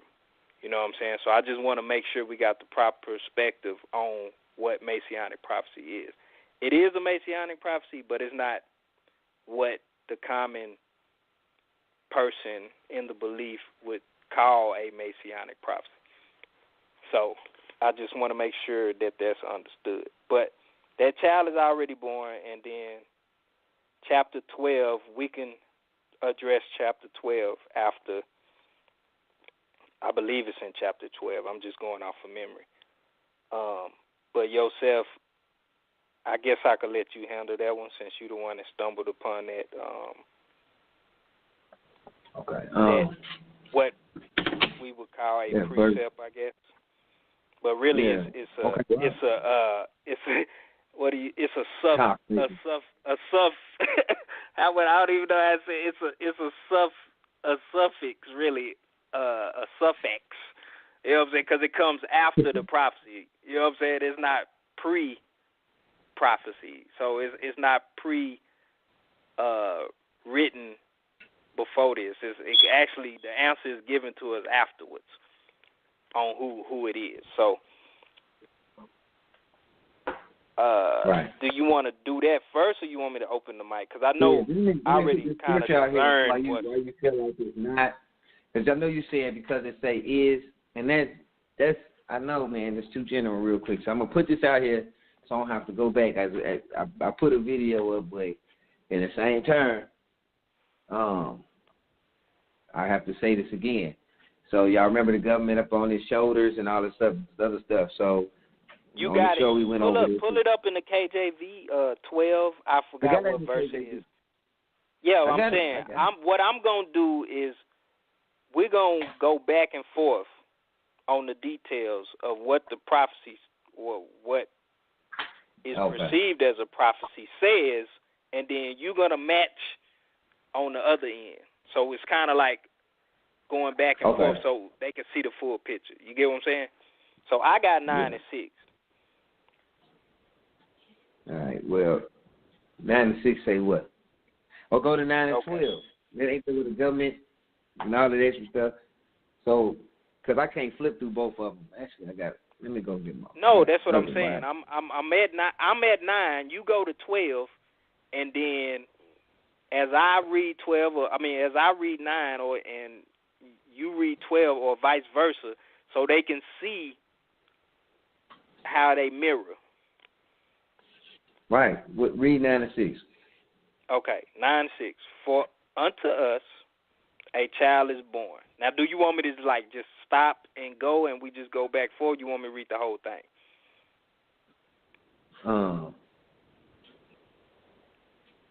You could read a little bit more. I'll tell you when to stop. All right. Unto us a son is given. This is present tense language. All right. Colon, right? The colon, now whatever comes after the colon is expressing statement before the colon. And the government shall be upon his shoulder. So the child that's already there, the son that was already given, the government shall be, that's a little future saying, okay, that child that's already been given, identified, the government is going to be upon his shoulder. All right, stop right there. All right. Is that the rest of is that the end of the verse? No. It's some more. I'll just finish that verse. Okay, so we have another colon. Now it's expressing a little bit more of the two expressions that it already gave. And his name shall be called Wonderful Counselor, the Mighty God, the Everlasting Father, the Prince of Peace. Okay. So all of that is expounding on this child that is born and that was given at that time. You want me to keep going? No. I'm gonna match that part, and then you can go a little bit. Then you can go after that. Oh, this is Isaiah 22 and 20. You know they had this situation going on, and they getting taken. They got the prize where they getting taken over, and such and people trying to kill them. So, and it shall come to pass in that day, I shall call my servant Eliakim, the son of Hilkiah, and I will clothe him with thy robe, and strengthen him with thy girdle. I will commit thy government into his hand, and he shall be a father to the inhabitants of Jerusalem, and to the house of Judah. And the key of the house of David will I lay upon his shoulder. All right, stop right there real quick. Stop real quick. I want to jump into 7. Of the increase of his government and peace there shall be no end. Upon the throne of David. I want to make sure that understand where David, the part of David come in at. Because it just said it will give you the key. Read that part again about David with the key. And the key of the house of David I will lay upon his shoulder. Okay. So I just want to make sure that those two things was read together, so it just bring it a better picture to it. Okay, now keep on. Go ahead, finish reading your part. And upon his kingdom to order it and to establish it with judgment and with justice from henceforth, even forever. The zeal of the Lord of hosts will perform this. Okay, and he says, go back to the first part. Go back to what? The first part that you read out of 7. And I will establish it. I will establish it or something. Of the increase of his government? Is that what you're talking about?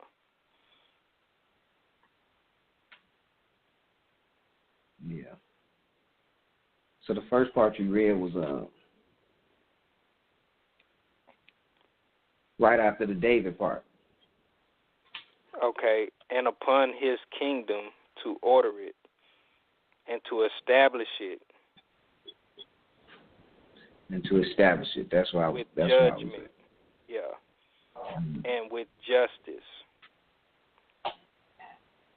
All right, you can stop there, and then I'm gonna finish reading in 22, and this is in 22. So he shall open and none shall shut, and he shall shut and none shall open.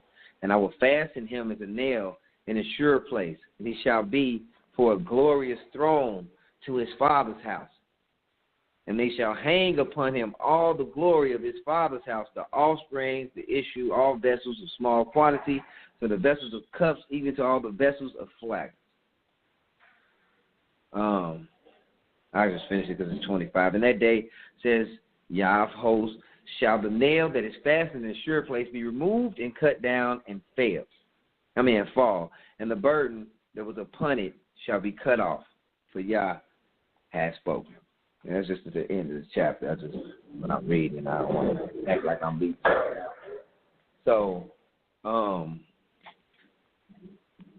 that's my stance on it. That it's Eliakim, and when you go back to 2 Kings, he took care of a lot of business matters.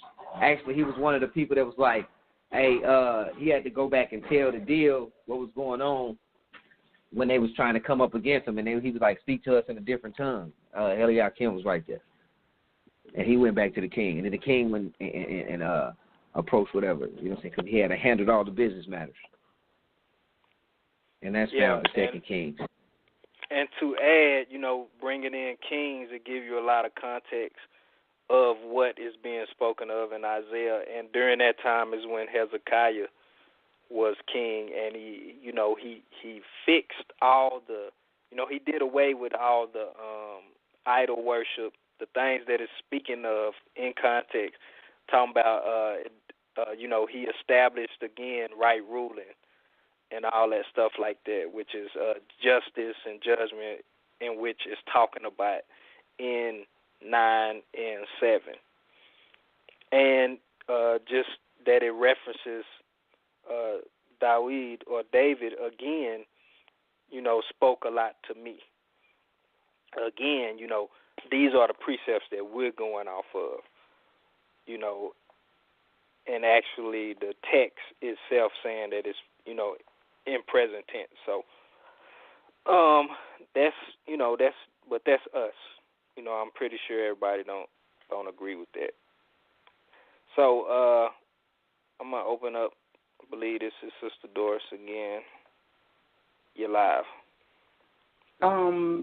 What do you brothers believe in the Old Testament and the New Testament? Because I don't really know you guys. I was tagged to the call and I've never seen your video or anything like that. So, do you believe in the Old Testament and the New Testament? So I'm gonna speak. This is Brother Yedidyah. I'm gonna speak for myself. We do this collectively, but I just want to make sure my stance is my stance and it's not mixed up with anybody else's. So this Brother Yedidyah, I'm 1/3 of the panel. My belief, I believe in both. It's strange. Okay, So you were the one that was just talking, right? We both were speaking. So Yosef and Yedidyah, the third party of the panel is not able to talk. But this Wait a minute. You two, do you two that's working together, you know what I mean? Do you both believe in the Old Testament and the New Testament? All right, so I'm gonna let him speak for himself, but I'm just speaking for me. So me, like I could say what he believed, but I'd rather him say it for himself. So me personally, I believe in the New Testament, but I also believe there's a bunch of misconceptions, and I know for a fact that it has been tampered with. So all I'm doing is going off. You know that for a fact? You say you know that for a fact. Yes, I do. Wow, now that's a bold statement. I wouldn't have it no other way. No, I'm just playing. No, but yeah, I mean it's historical. It's historical evidence that shows that it was tampered with. Well, I mean, even so, I mean, if you know, are you an Israelite? Yes, I am. Okay, and if you know the law, then how can you be confused? I'm not confused. I mean, well, you said that we can't trust the New Testament. I didn't say that. That was not my words. I said I know that there are some things that was tampered with. So, okay, just to be fair, go ahead. Just can you tell me? Give me an example, just one of what you're talking about. You said just in your mind, in the New Testament, what can you concrete prove that is not true? Okay, I'm gonna go with one of the slightest things. Okay. Give me a minute. So while I'm pulling this up, do you celebrate Easter? Yes. And it's actually as Easter? Well, no, I just basically go to church service and come home. That's about it. You know what I mean? When my children were little, you know what I mean, I did the eggs and the coloring. Okay. But do you believe that is a Hebraic concept, Easter? I believe that there is an ancient one, but through the centuries that was tampered with. I mean, in the beginning, I know for a fact that Easter was back anciently was associated with the end of the harvest. Like the fall coming in, you got to go, you got to get your corn, everything, that's the harvest. And it's like, the first fruit. Can you give me a precept on Easter? I'm gonna just do it how you would do it. I can't give you a precept on Easter. I mean, you know what I mean? Even though the word Easter, you can find it once, I think it is in Scripture. It's in New Testament. You know what I mean? See, that's why we can't come together, because everybody wants to do the dogma of it. You know what I mean? There is a sacred, there is a holy form of doing this. Now, you know what I mean? It all depends on what you want to gravitate to. Now, if the people want to gravitate, Constantine and the Easter egg, Chris, I mean, you can do that. I wasn't going to say anything about Constantine. No, I'm just saying. You're assuming what I'm going to say. Let's not, see, a lot of people do the dogma of it. You know what I mean? Because history told y'all it was this, that, and the third. You understand? You have to read the word. I'm reading the word. Well, okay. Well, give me. I'm saying you asked me to show you something, but now that I'm trying to get to what I'm trying to show you, now you fight me already, and I ain't even did nothing. Show me the slide. I'm trying to show you slide, and I'm asking you questions so I can help. And I answered it. But I asked you to, because if I say something, you're going to ask me, show me a precept, correct? All right. Can you give me a scripture about consciousness? I mean, you know what I mean, referring to being conscious. Can you give me that scripture? See what I'm saying? That's what I'm saying. Did I say anything biblical about consciousness? I'm talking about something that's in the New Testament. Easter is in the New Testament. Easter is not biblical. Okay, so Easter's not biblical, but it's in the New Testament, is what I'm saying. But that word itself is not even supposed to be Easter. So this is just a slight thing to show that things are trying to be interjected into the New Testament by people that was handling the New Testament. But that's not true, because you only find the word Easter somewhere. I think it was once, and I don't know if it's in the New Acts Testament. 12:4. Acts 12:4 has that. Well, okay, that was an addition. That they intended after Easter to bring him forth to the people. Oh, well, yeah, that's. I mean, okay, but a person who's not learned and don't know and just starting off, you know, they'll say, "Oh, well, just throw it away." You know what I mean? I didn't say throw it away. I just said I believed in the New Testament. I just said there's things in there that I know that shouldn't be in there, and I know that it's fabricated. So that's all I said to you. Okay. Well, and that's just my slightest thing that I'm showing. Okay, but what are you going to do with the rest that's not? That's why I'm going through it and verifying what should be what. For instance, like the virgin birth. I don't believe in a virgin birth. Okay, well, I've heard that argument before. And the only thing, and we're going to hear it till Christ get here, until you guys step up and tell us who the maiden was and who the child, and then we're done with it. I don't have to tell nobody who's what. Well, I can tell you that it's not. If you tell me, I can tell you what it ain't. And that's as far as we can go. Just like for instance. No, okay. Well, then that's just your opinion. Then that's not. Okay. Let me tell you this. Let's just take this. Do you remember when the club in Florida got shot up? The gay club. Mm-hmm. Do you remember that on the news? Yes. Can you tell me everybody that got shot in that club? By name? But you know it. But you know that people were shot, right? Yes. So you not being able to tell me the names of the people that got shot does not negate the facts that people got shot. That's all. Okay, but the people that got shot, that's going to be like later on, where it's actually history now because it happened and it was recorded and it will be recorded. Okay, so what I'm telling you is, we don't know if it was recorded, the names of the people. We just know from what we have documented that we call a canonical Bible, because there's other writings out there that's not in this book. Now you got me on that one. I mean, you know what I'm saying? Because they shouldn't do that. That's what I said. The Bible is the revelation of God. When they come with that canon stuff, and I don't even go with I don't like the fact that they put the word holy Bible. If you tamper with it, you know what I mean? You have no business putting holy on it. But you know what I mean? That's just what they do.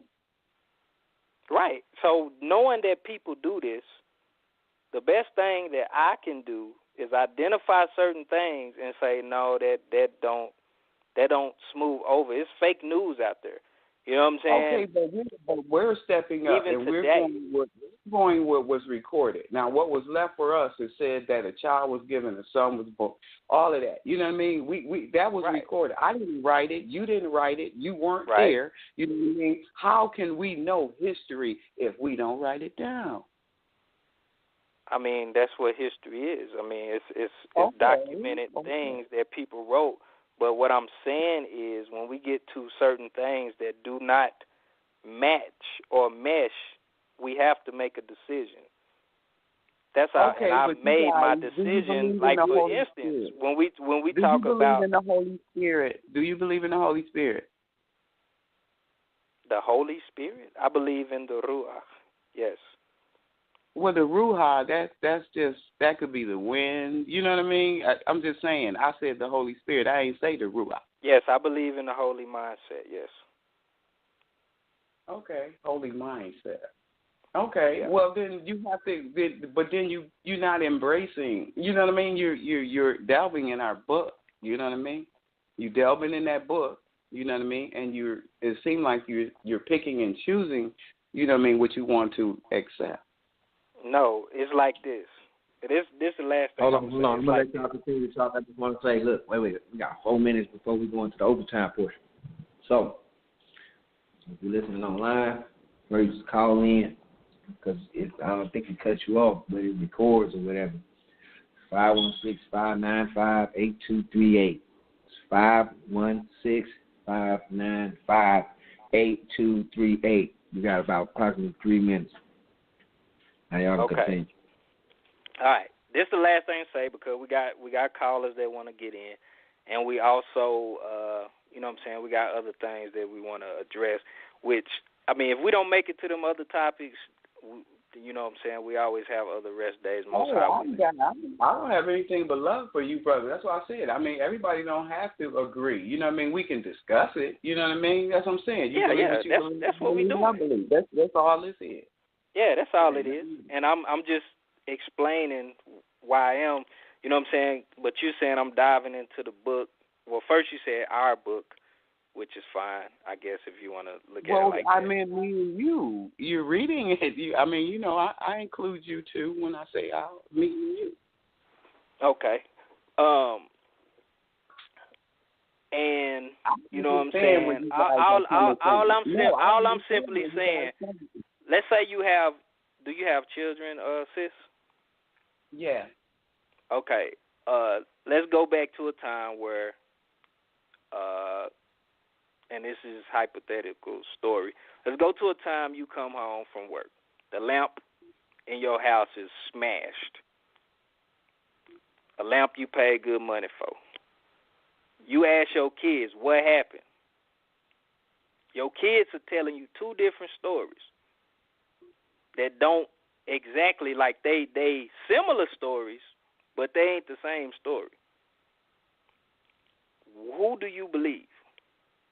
I'm smarter than a 5-year-old. No, you know, you have to use some reasoning. You know, you have to know your children. You know what I mean? You have to investigate. Right. So, you know what I mean? You have to go on a search.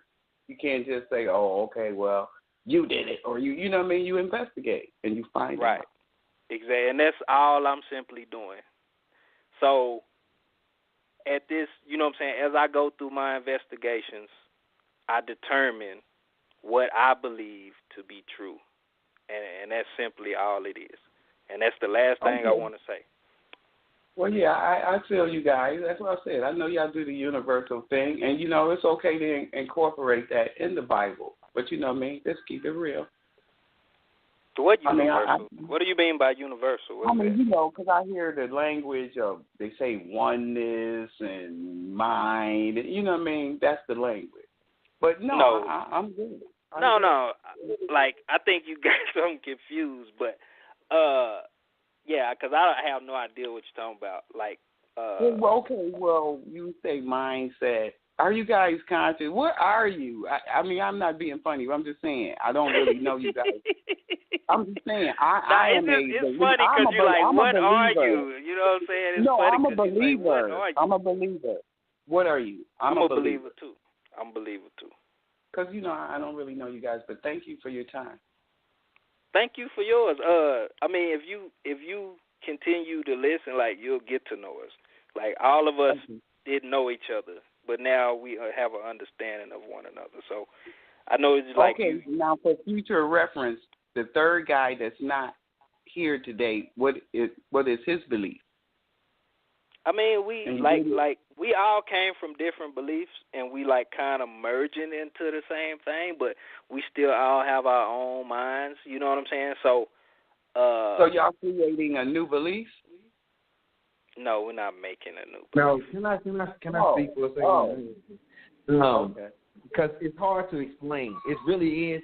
So what we've been doing, we've been reading this Bible from jump, and we've been seeing what's there, what's not there, and as we're going through things, we're collectively saying, oh, this is what it's saying, and this is the things that are plain in your face. Now, if it's not plain in your face, we're not going to say this is what it's saying. So the way we're reading this thing again, this is what the whole point of the show is. The way we read this thing again is like, I'm not going to bring my own belief in here or belief that somebody taught me. I'm going to read this thing, pray to the Most High, give me understanding of what is actually in there, because there's too many doctrines out there. And I want to also say that the list that we have in America is not the same list everybody has for this New Testament. So it's different people reading different things, and that's why you have different denominations and what people believe and respect because of the letters that they have combined. That's the thing. So I don't even want to go to they made it, the book wasn't stapled together when they found it. A group of people found that thing, was reading through them, and figured out what they was going to put out there. The first New Testament was by this guy named Marcion, and he put out a whole bunch. He put out 10 of Paul's letters and the Gospel of Luke because that's what he believed. The second people put out theirs, and more people have put out theirs. What America has is totally different from somebody else. Now, that's what I want to say about that. That's why you have the confusion. But what we're trying to do is we're trying to go from the beginning to the end, clear up all the confusion, what's there, what's not there, and gather our own thoughts through the Most High. What are we? We are people that assimilate to this culture. We identify with Israelites. We don't identify with no Hebrew black Israelites and having all this extra stuff, you know what I'm saying? We identify with the culture, what they believed, how they thought, and what they felt to be praise and worship towards the Most High, straight back to our forefathers. Now, that's in a lump sum. It's about as quick as I can give it to you. Okay, I agree with everything you said regarding the different denominations, but remember, there is only one book. It might be 1,000 denominations, but it ain't but one book. Always remember that. Right, so we just go back to like if you're going to attach something, we're going to go from the attached and keep on going. That's just basically what happened. They said, oh, this belongs here. So we're going to read from here on out. We're not going to just take your word for it. Because I got to do my own search and evidence. Like, wait a minute. Just like you said, if somebody knocked the lamp over, now you got to do some searching, investigating, some prying, and that's all this is, some searching, investigating, and some prying. And it's not to say, oh, this is totally wrong, or not to say it's totally right. I have that right to say, you know what? What if I read this thing and not thought that every word in here had to be true because I've seen some problems that hurt my heart, that it was a problem in there. Like, why did they do that? It hurt my heart, but it shouldn't. I should be able to read this thing like anybody else. And that's the difference. The problem is that we inject ourselves inside this book with emotions instead of saying, you know what, let me read it for what it's worth and make my own decision. And we have that right. I'm going to believe in the Most High to the day that I die. But what you tell me I need to believe or they tell me I need to believe, I ain't got nothing. That ain't got nothing to do with me. What me and the Most High want to do, he want me to read this thing from start to finish. I'm going to read this thing from start to finish. And what he showed me, he wants you to read it, but he wants it's undeniable. He don't want you to just read it. He don't want you to just read it. He wants you to study it. Okay, he wants you to understand. This is what I say. I want you to come on into a show other than a rest show. I want you to every week. This is every week. You know what I'm saying? Same time.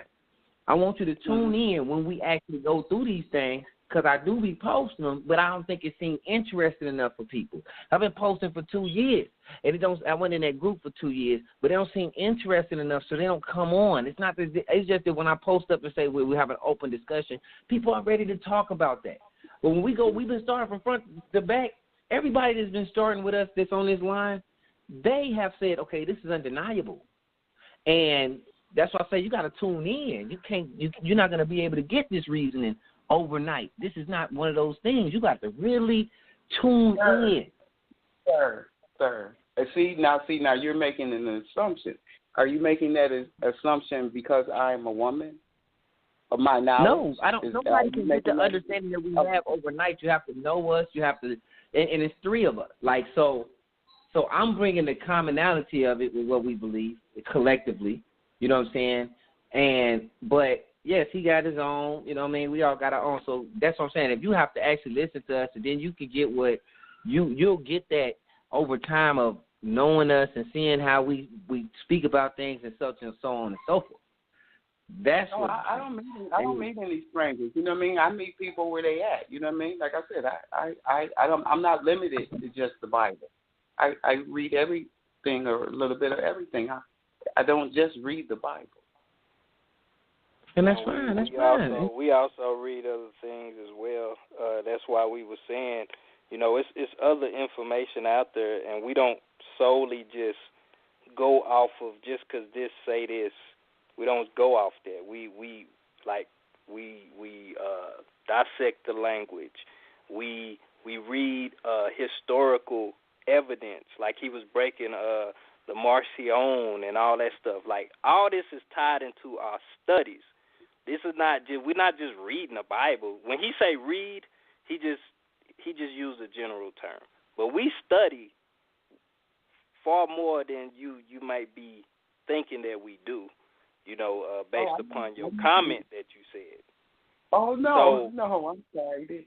I didn't mean that. No. If you felt that way.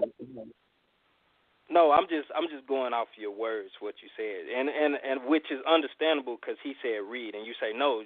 He don't want you to just read. Well, no, but that's not what he was saying. A lot of people just read it, my brother. They don't study it. I ain't lying. They do. They just read it. They don't study it. Which I understand. But we got two people on standby that's ready to get in. Next week. Y'all doing this next week? I'll be back. We do it. We have done it every weekend except for a few weekend Shabbats for like going on 3 years now. Y'all ever been on a Sal show? Not as a special guest or nothing. We've called in, but very, very seldom because it's just so we're not into debating. First and foremost, and his platform is more of a debate. I mean, it's called Debate Talk for You.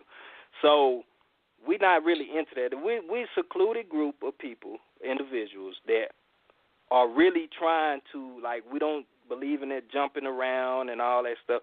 We're really trying to get this for what it is and for what it's supposed to be, and we just want the truth. So we're not really into debating. So that's why when it comes to that, we don't really participate in that type of stuff because we're not really into debating things. We only trying to find facts and find out what's true and what the Most High has for us. That's all we're really trying. Would you agree that the only place that you'll be able to do that is in his word? In his word? Yeah, you said the Most High. I mean, yeah. That's what I'm saying. If you believe in the Most High, then where is his book that you believe in? Where did you get your belief from? You say the Most High. Where you get that from? I got it from my relationship with the Most High, and also being brought into the various, because like he said, there's many denominations. We all started from somewhere. Abraham started.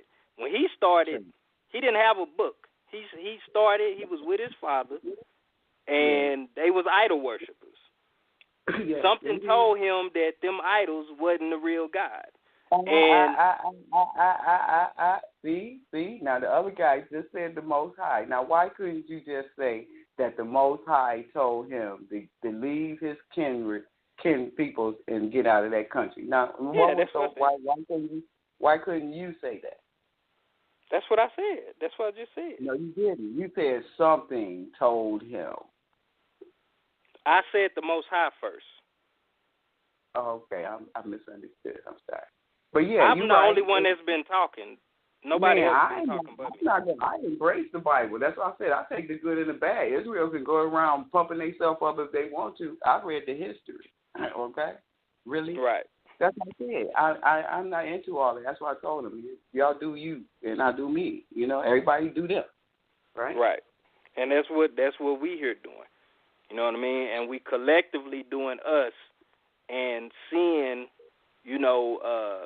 we're helping each other as we go through this, taking from what each other is seeing, and kind of just building together. That's really all we're doing, you know. And last thing, like I said, we talk about the book. The book is people's experiences documented on paper. I'm just all of them was people just like we are on this line. We've all of us, I'm sure, has had an experience with the Most High. And the reason why I said something is because when I was actually saying the story of Abraham, Abraham said that, it was Yah, that told him to leave his kindred. They call it Elohim. It's many things that the superlative force, just as a general term, told him to do something. But you got people, everybody say, God told me to do this, God told me to do that. So just to... Well, they lying. The Bible said ain't nobody spoke to God nor seen him. You know what I mean? I ain't have no audible. So if somebody had an audible, you're lying. Now, you can have a inkling from the Spirit, you know what I mean, within you, but just to say that the Most High, the Father, or the Son talk to you personally, they're lying. Wait a minute. Hold on. I just want to know, how can you say that when you see the accounts in the Bible? When you see that someone heard from the Most High. No, you don't. You don't? Okay, the Bible says nobody has seen God nor talked to him. Now, we ain't talking about the Son. I said the Father. He said he talked to Moses face to face, and he was like a friend to him. That was Christ. That's what the Most High said. That was Christ. Now, if you feel that Christ is the Most High, then we'll go with that. No, but they keep saying it is like it said Yah. He is all. I ain't gonna go down that road. He's a oneness. Y'all said it. He's a oneness, ain't he? Y'all said it. I don't recall nobody saying nothing about no oneness. Let me say this. Theology will say that. Theology. There's different theories and theologies, and that's why you have your different beliefs and such, because it's nothing that flat out says some of these things. You have to pull them from different avenues, and that's fine. But we do have other people on the line, and we only got so much time, and I want to be able to put in, everybody to get their chance to talk also. Right. I know. He kept opening that door, though, but you could keep chiming me. No, go ahead. It ain't like you did the last time. I enjoy the conversation. No, you can go to the next call. All right. Next caller, Sister Hokma, you're live. Sister Doris, just press 1. It'll take you out the queue. Well, this comment was for Sister Doris, but this is not Doris Taught One or let's have a panel with Sister Doris, so I'm just going to leave it alone. Because we haven't gotten to the next topic yet, and I thought there was 2. But you guys are so men. Y'all are men, and she is such a woman. I just listened to her.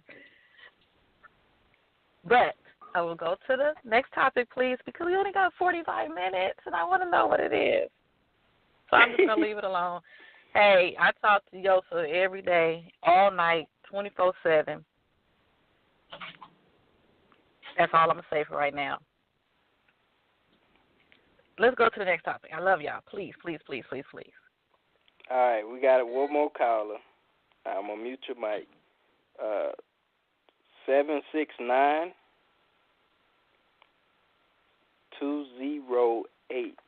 You're live.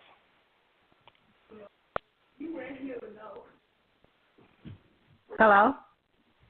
Yes, you're live. Can you hear me? Yes, we can hear you. Okay, all right. First of all, I want to say to Miss Doris, I love you so much. I love your wisdom, and I thank you so much for coming on and sharing, just your wisdom in your life. I really enjoy reading and drawing inspiration from you. Okay. There was a guy that was on there earlier that said prophecy don't matter or it's not that important. You know who I'm talking about? I don't recall hearing that, sis. Okay, there was a guy on there that said he really don't deal with prophecy. It's not that important. All right, I want to come to this here. The reason why so many men don't understand is because it's not for me. This is a judgment that was called for us women, the daughters of Zion. And don't start at 4, it actually started at 3 and 16 over here. And it's talking about the judgment that comes down on the daughters of Zion for being vain. You know what I'm talking about?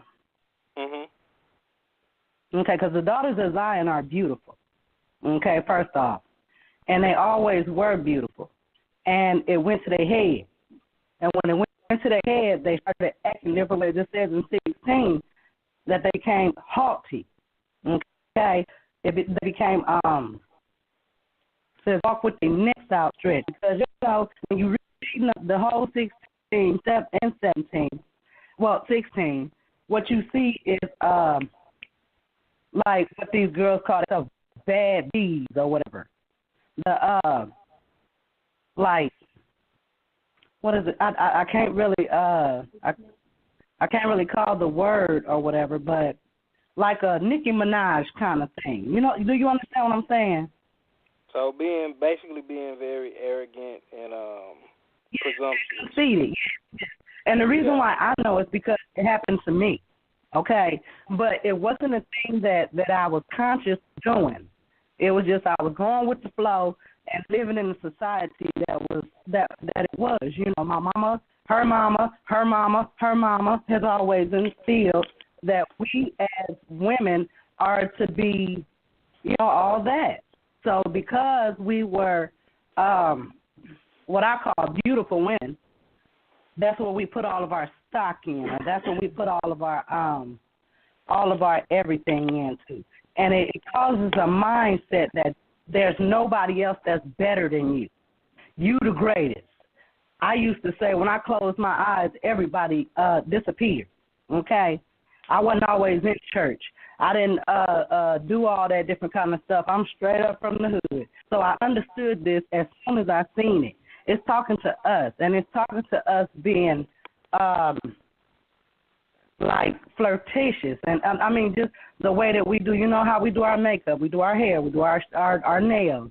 We put on perfume, and we do all that different kind of stuff so that we will get, like on Facebook, likes, or we'll get attention. Right, honey, thank you. We'll get attention, okay? And going into that kind of mind frame, I call it Jezebelic. Going into the Jezebelic mind frame separates the woman from God because it's not a natural spirit.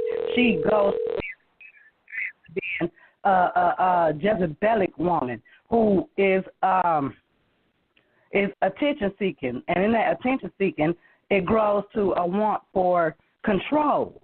Okay, not just control over her house, but control over her man, control over the perception of society of her and all of it. Okay, so what it did for the daughters of Zion right here, well, first of all, what it did was it irritated God.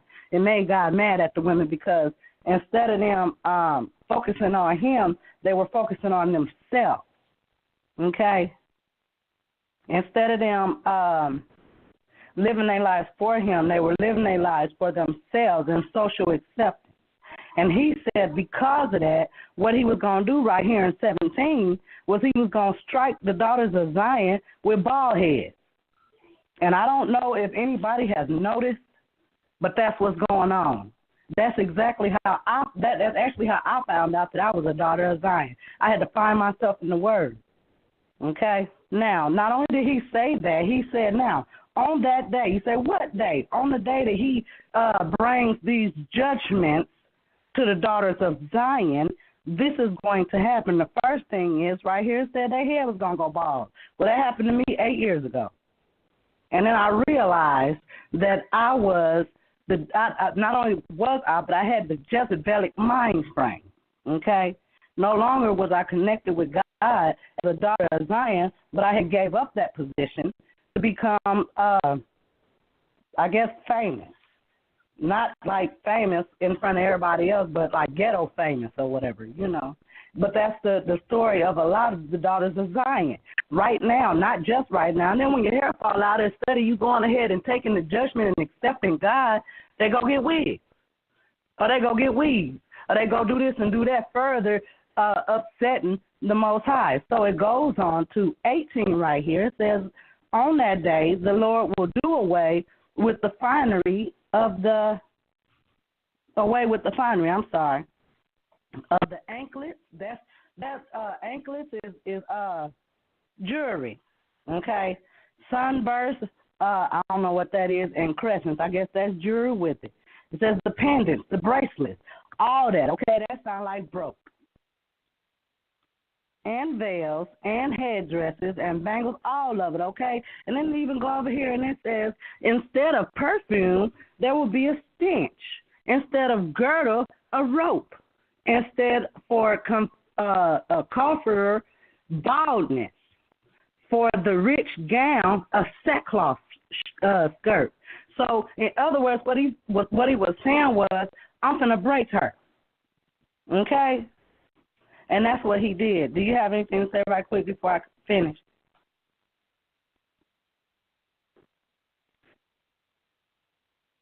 Hello? No, I don't. Go ahead. I mean, have you got a lot more or something? Oh, well, not a lot more. I'm just bringing this in because y'all said that y'all didn't understand what this got to do with prophecy, right? So you saying that this is somewhat of today's time? What I'm saying is this messianic, the significance of this messianic prophecy is it's giving you a line of date. You feel what I'm saying? Okay. Show you a time and a when this.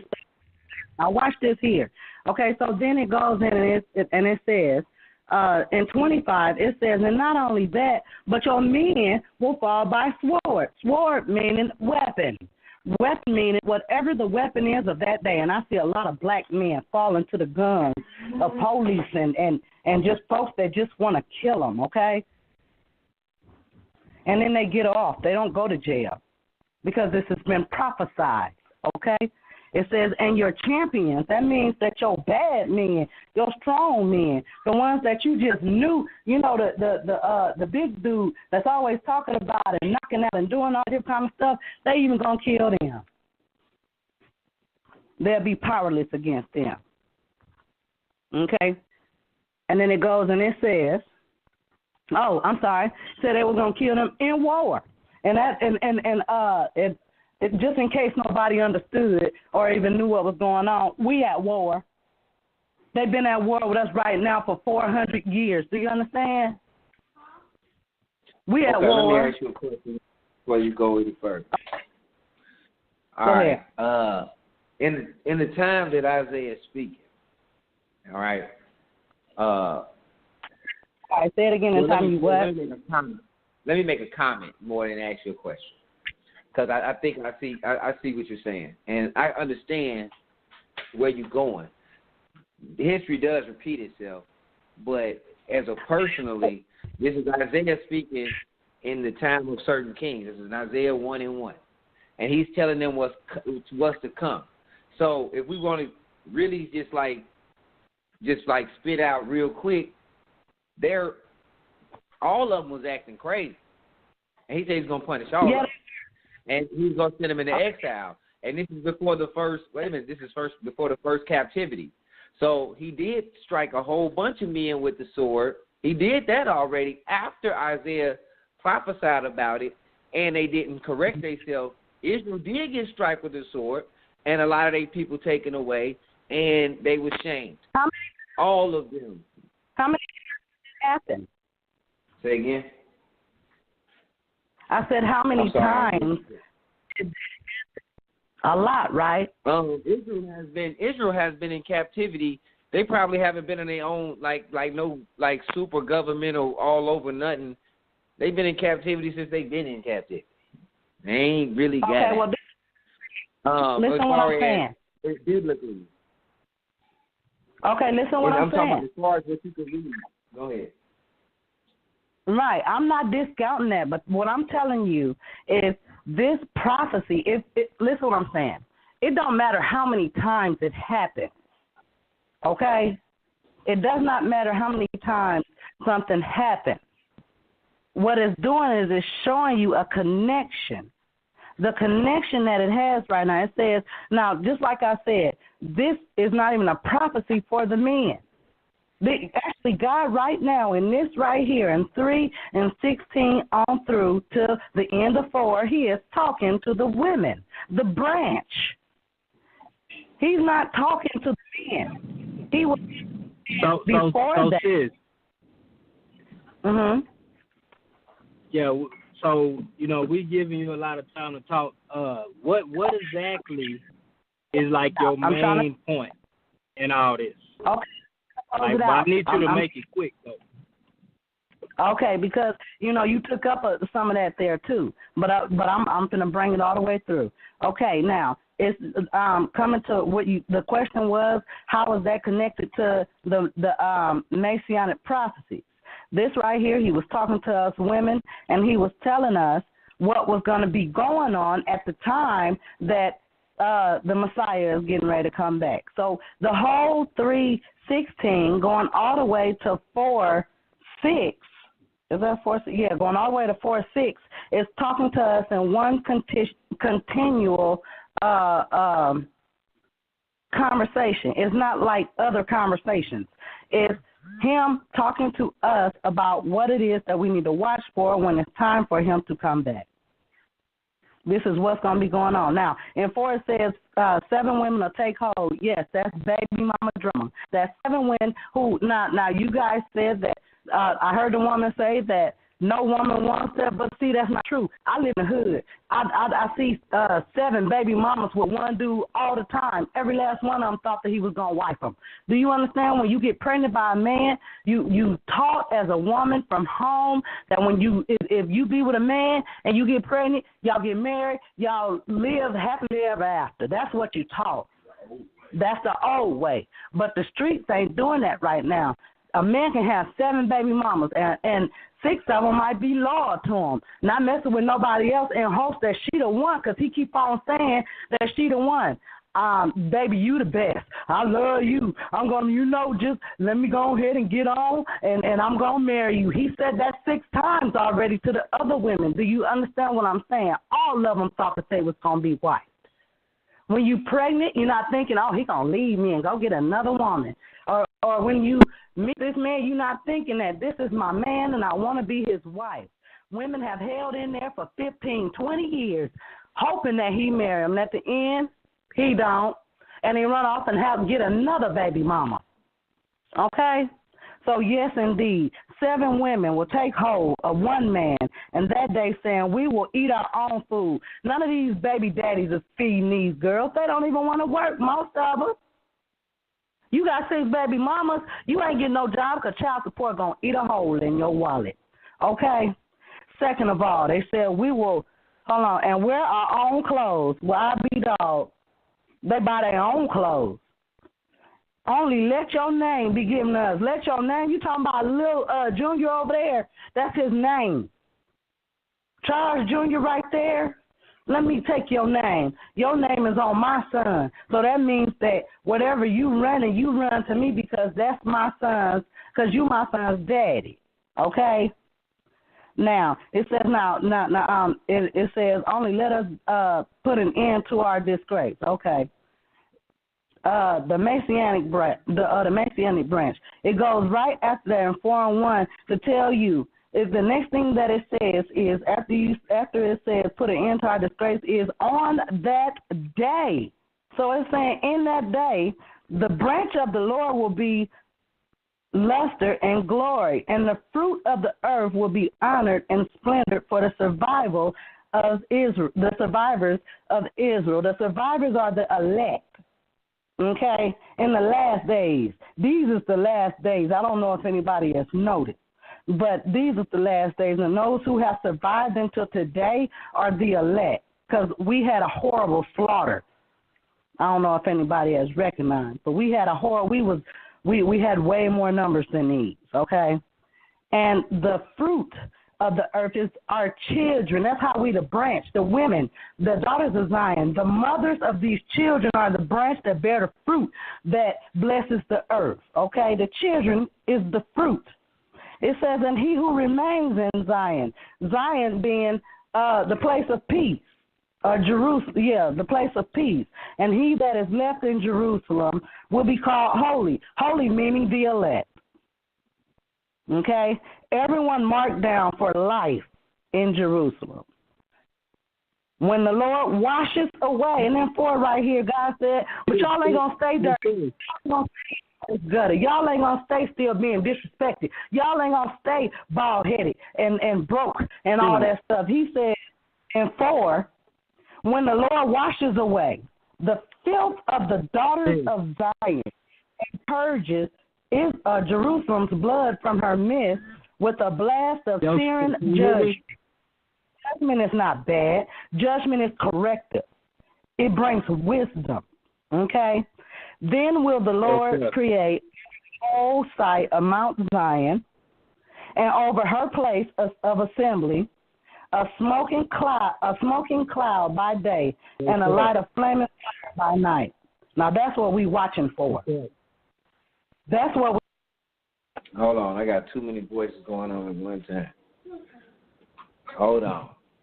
Could you hear me? I can barely hear you, but I heard. All right, now I must be trying to bring this point out and everything. Yedidyah, you there? Yeah, you got it. Yeah, I'm here. Can you hear me? Yeah, I didn't know how long you've been talking or trying to talk. It just kind of breaking up in between. Are you talking now? Can you hear me now? Yes.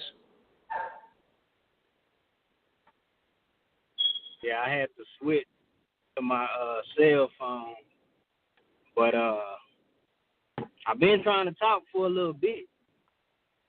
I don't know if I be heard, so that's why I started calling your name, because I know the sister was talking.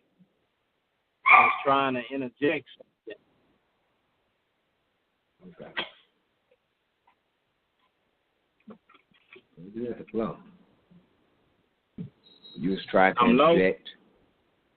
I said you have the floor. Sorry. Oh, okay, yeah.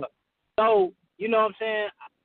My only question is, because I'm very attention to detail when it comes to certain things, and that's just like a military thing. So, like, when I see terms such as, or I hear terms such as Jerusalem, that pinpoint a location to me. So, my question is, how do people view that when there's certain regional or locational terms within the context of what you identifying with?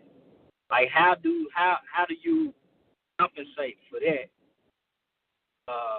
when you are trying to identify certain things? That was my first question, but ultimately I was just trying to really also get to the meat and potatoes, because, like, I understand, like, basically she was going through the whole context of what related to what and so on and so forth like that, but, like, that's extensive, and we don't really have time to go over the whole thing. The biggest thing was, just show us how it relates to messianic prophecy.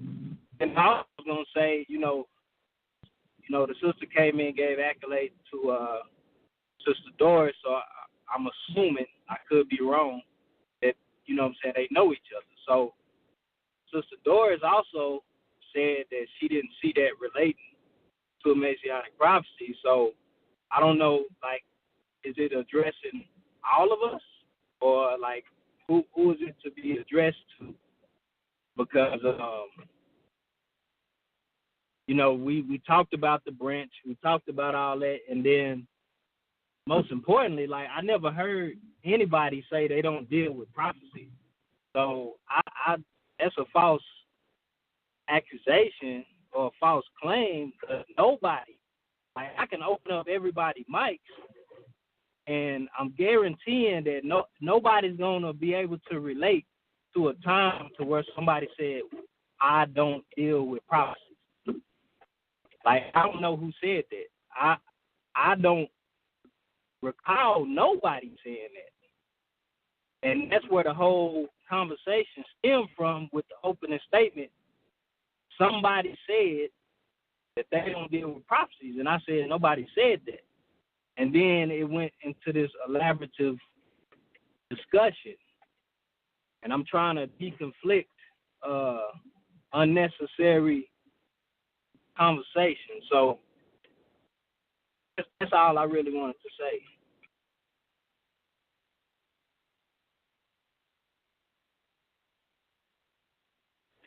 I mean, you got control again, man. I had to, like I said, I barely heard. So, it's on you. Am I clear now, though? Yeah, you clear. So you can control the board again. That's what I'm saying. I can't do that. I can't. Oh, I'm not by the board. That's why I couldn't even mute anybody or nothing.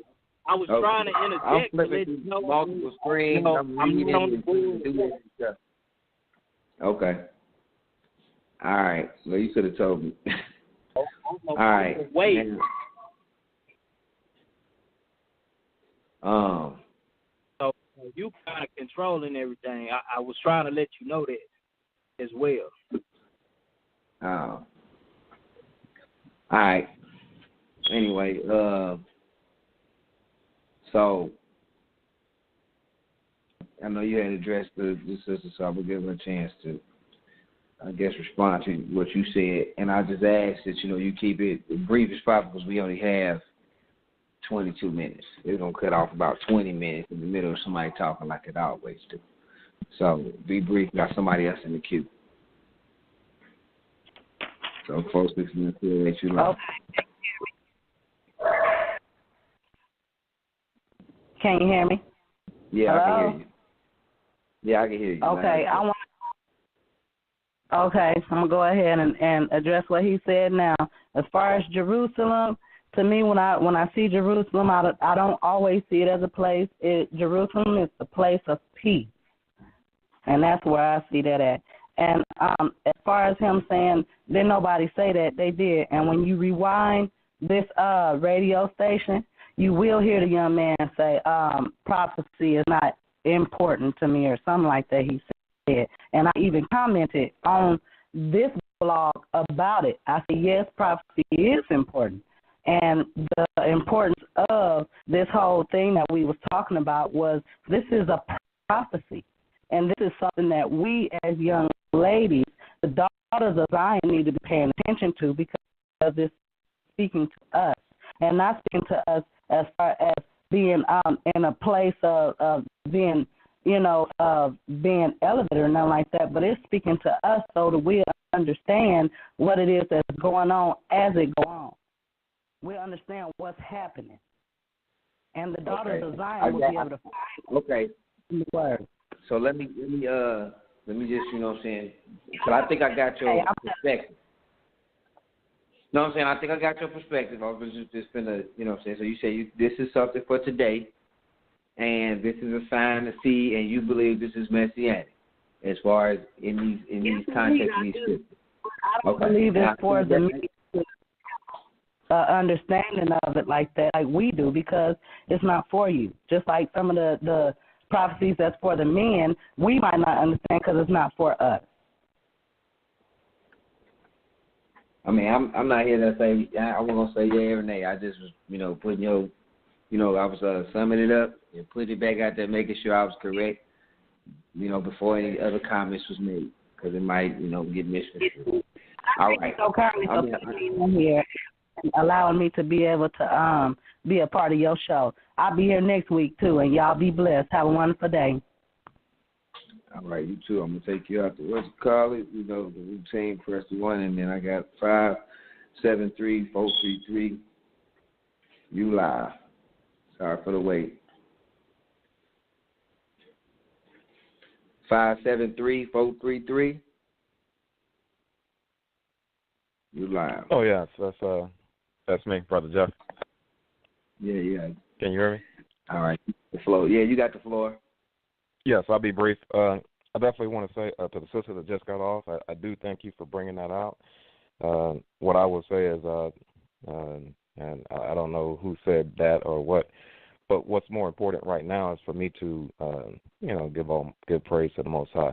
So yes, I like the way you broke down 3:16 and on up, and how it kind of relates to us today.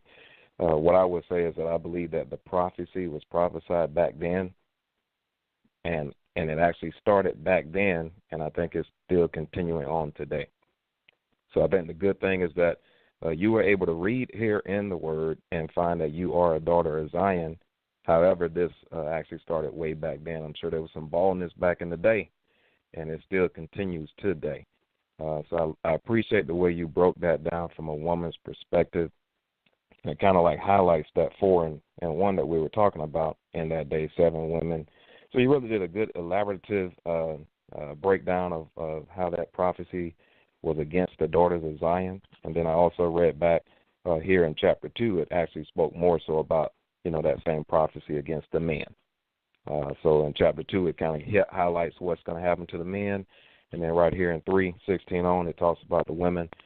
So definitely it brought some, it cleared up my little bit things there about how it relates to women. But the only thing I wanted to say as far as the prophecy, I think that it began way back then when Isaiah prophesied it. And it related to the people who were the daughters of Zion then. And it's still continuing on with the daughters of Zion today. And, of course, when we are brought to a humble state, both the men and women, of course, we'll be able to experience the end of that prophecy, how we now get back to where we're supposed to be, and that's in right relationship with the Most High. That's all I wanted to say. Thank you for coming on the show today. I'm out.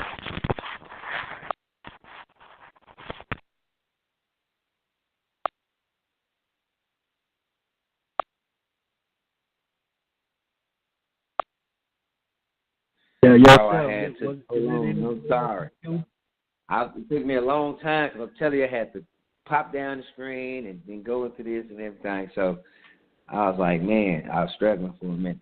So, I mean, I'm gonna speak first because I'm already talking. I like his viewpoint on it, because if you want to be technical, from anybody's standpoint, to think about the curses, you wouldn't say that the curses have ever stopped. I mean, with that being said, I mean, I heard, like I said, I ain't had no objection. She brought out some good points or whatever, this, that, and like I said, Jeff just tied it into a whole collective thing. Now, I'm pretty sure it's more in there, but I don't, it's just neither here nor there. You got anything to say about it? Now, I mean, can you hear me? Yeah. Yeah, I just like you said, I'm not here to object anything nobody's saying. My stance, everybody's belief is everybody's belief. Until you begin to try to force me to believe what you believe, then I will. Anything I believe, I can explain why I believe it, so on and so forth. And that's just what I believe all of us should be able to do. So if you believe a certain thing, you can explain it. I mean, that's cool or whatever. But I would just more so, I guess, I save some things for my closing remarks. But for the most part, I mean, it was. I'm glad that the sister, expressed her belief, was able to go down the line and speak on you know what I mean, how it's perceived for her. And I'm cool with it all. I just wish that, you know what I'm saying, we can move a little faster at certain things, but sometimes, you know, you want to make sure you don't miss nothing. So, you know, that's understandable too. But I don't really have nothing regarding it. I know also the messianic part of it, you know, given timeline, I know that was the biggest thing, saying about when I guess the Messiah come back. Those few things were thrown in there. But as yourself and Brother Jeff said, you know, can we really say that? Because and how long does that last? You know what I'm saying? Because if it started happening then and it's supposed to be the last days, like, that's always a question. Like, when you say last days, what you mean by last days, and how long is last days? You know what I'm saying? So that's always something that comes up. I mean, every time we come with one thing, you know, it's a thinking process. You know what I'm saying? So it's many things to address within a big lump sum of explaining. So it's little like when I said, okay, when you say Jerusalem, what is, and I'm only just asking for the purpose of to get a better understanding of how you see things. I'm not saying things to oppose what you're saying. I just want a better understanding. So now I understand that when you see Jerusalem, you don't always connect it with a location. You know, when you see certain things, so even with the last days part that was said, when you say last days, what exactly do you mean? How do you perceive last days? So that's, you know what I'm saying, that's the little things that I may ask. I just want it to be known that I'm not trying to oppose anybody. I'm just trying to get a better understanding of a person's stance. So within the mass explanation of things, because we can go on and on about something, and then it's little things that, like I said, I'm very attention to detail. So when I hear specific little things, I'm just, you know, now I want to know about this. You know what I'm saying? I want to know about this portion of what you're saying. Like you said, it takes more than overnight. Like if somebody trying to explain a whole bunch of stuff, there's numerous questions within all that explaining that's going to come out. So, but that's just me being analytical. You know, that's just how I am. I'm very analytical, very attention to detail. So I'm going to ask all the little questions. Well, that's all I got, man. I know we got 12 minutes left within the show. We didn't get to everything that we said we was going to do. It was two topics. It was truth according to it, truth according to ancient Israel that we supposed to get to. But unfortunately, we weren't able to get to it. And I guess I'll just go into closing remarks and you can finish us off yourself since I'm already talking. But I appreciate everybody for coming out and being a part of the show. Well, no, hold on. Oh, never mind. I'm going to say what you call it. I think she got back in the queue, but she came out of it. All right, go ahead. Huh? The person who was talking before, they went back into the queue. I don't know. Now we got a couple minutes, so I can let you, I guess, respond back to what you heard. All right, 769-208, you live. Okay, my response to the can you hear me? Yeah, you good. Yes. Okay, my response to the last days, when he said the last days, okay, I understand the timeline as God being outside of the bounds of time. So when I say the last days, remember that one day for God is like 1,000 years for us.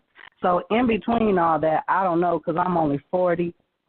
But from what it is that I've learned, the last days being all that connects with what was prophesied. Like in Matthew 24, that be quiet. Hold on, Sherelle. I'm on the radio. Okay, so that explains. I'm sorry, my children just grabbed my attention. But the last days is about. When I say the last days, I'm talking about within 1,000-year period.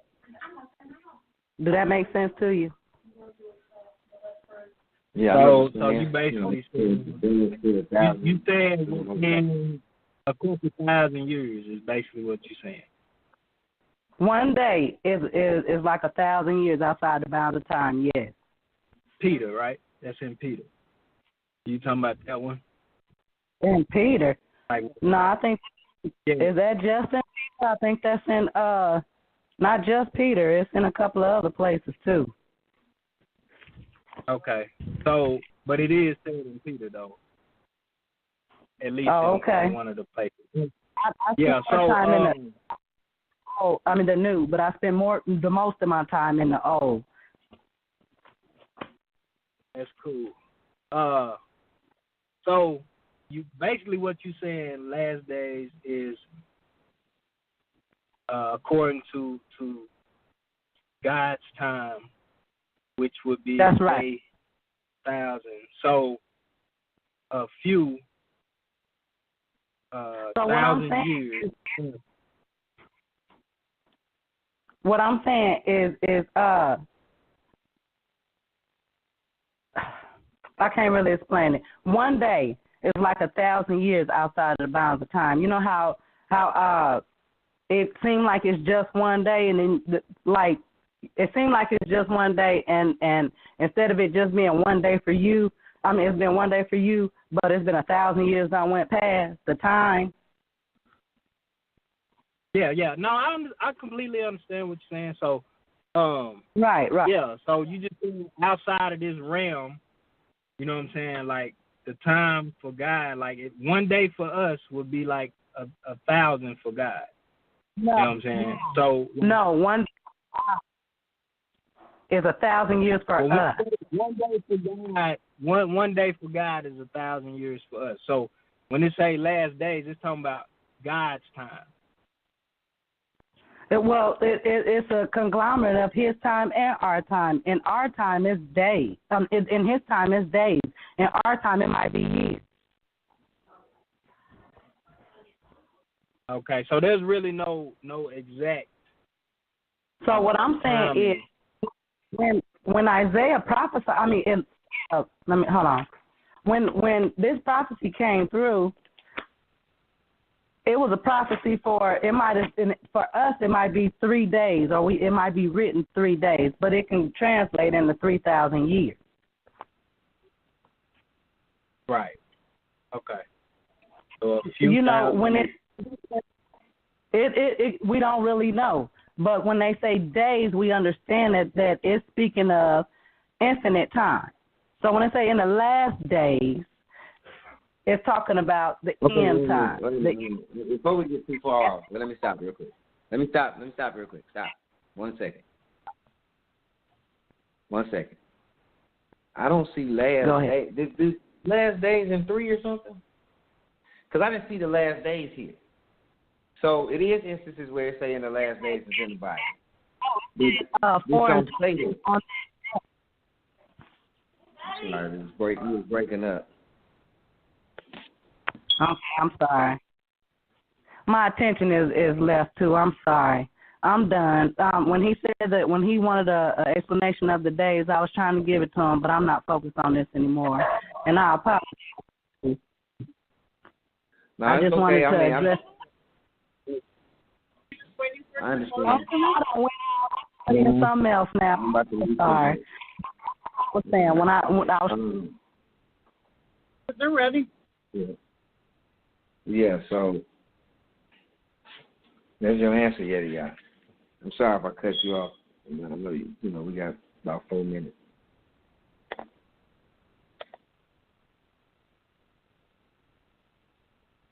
You talking, Yedidyah? I can't even hear it.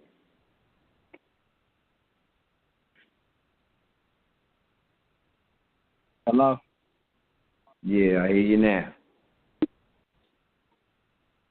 All right, yeah. So you ready to? You want me to just go ahead and close out? Yeah, go ahead.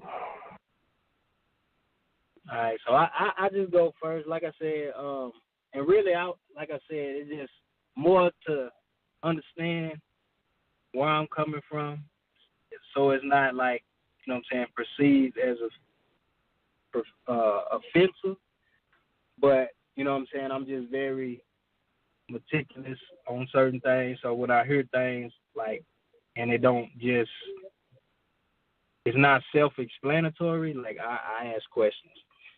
That's just for future references. But again, like I said, I appreciate everybody who came out, everybody who spoke their mind and things of that nature. We will be going back to the normal scheduled program next week, which is going through the contextual studies, which it picks back up in, I believe, 45.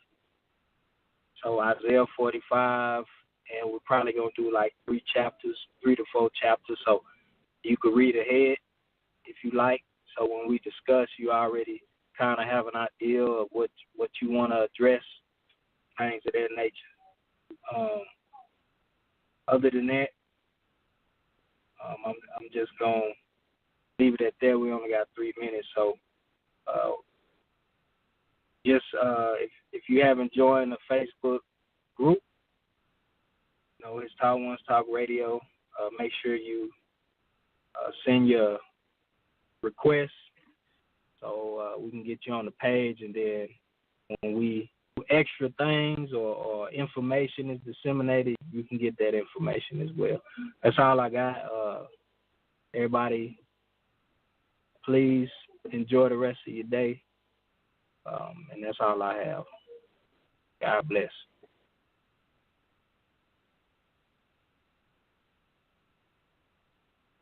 All right, I'm going to try my closing statements real quick. Yosef, thank everybody for tuning in. Like I said, we're going back to our regular scheduled program next week, same time. What is that? 12, what am I in? I'm in Texas. It's 12 in Texas. Whenever I put the information out, that's what it is. Central Standard Time. That's what it is. So, I hope y'all got something out of it, and that lady about to cut me off anyway. So, shalom. I don't even want to start a prayer because she's about to, you know, she's gonna get me in the middle somewhere anyway. So, enjoy your evening, and may the Most High bless y'all abundantly.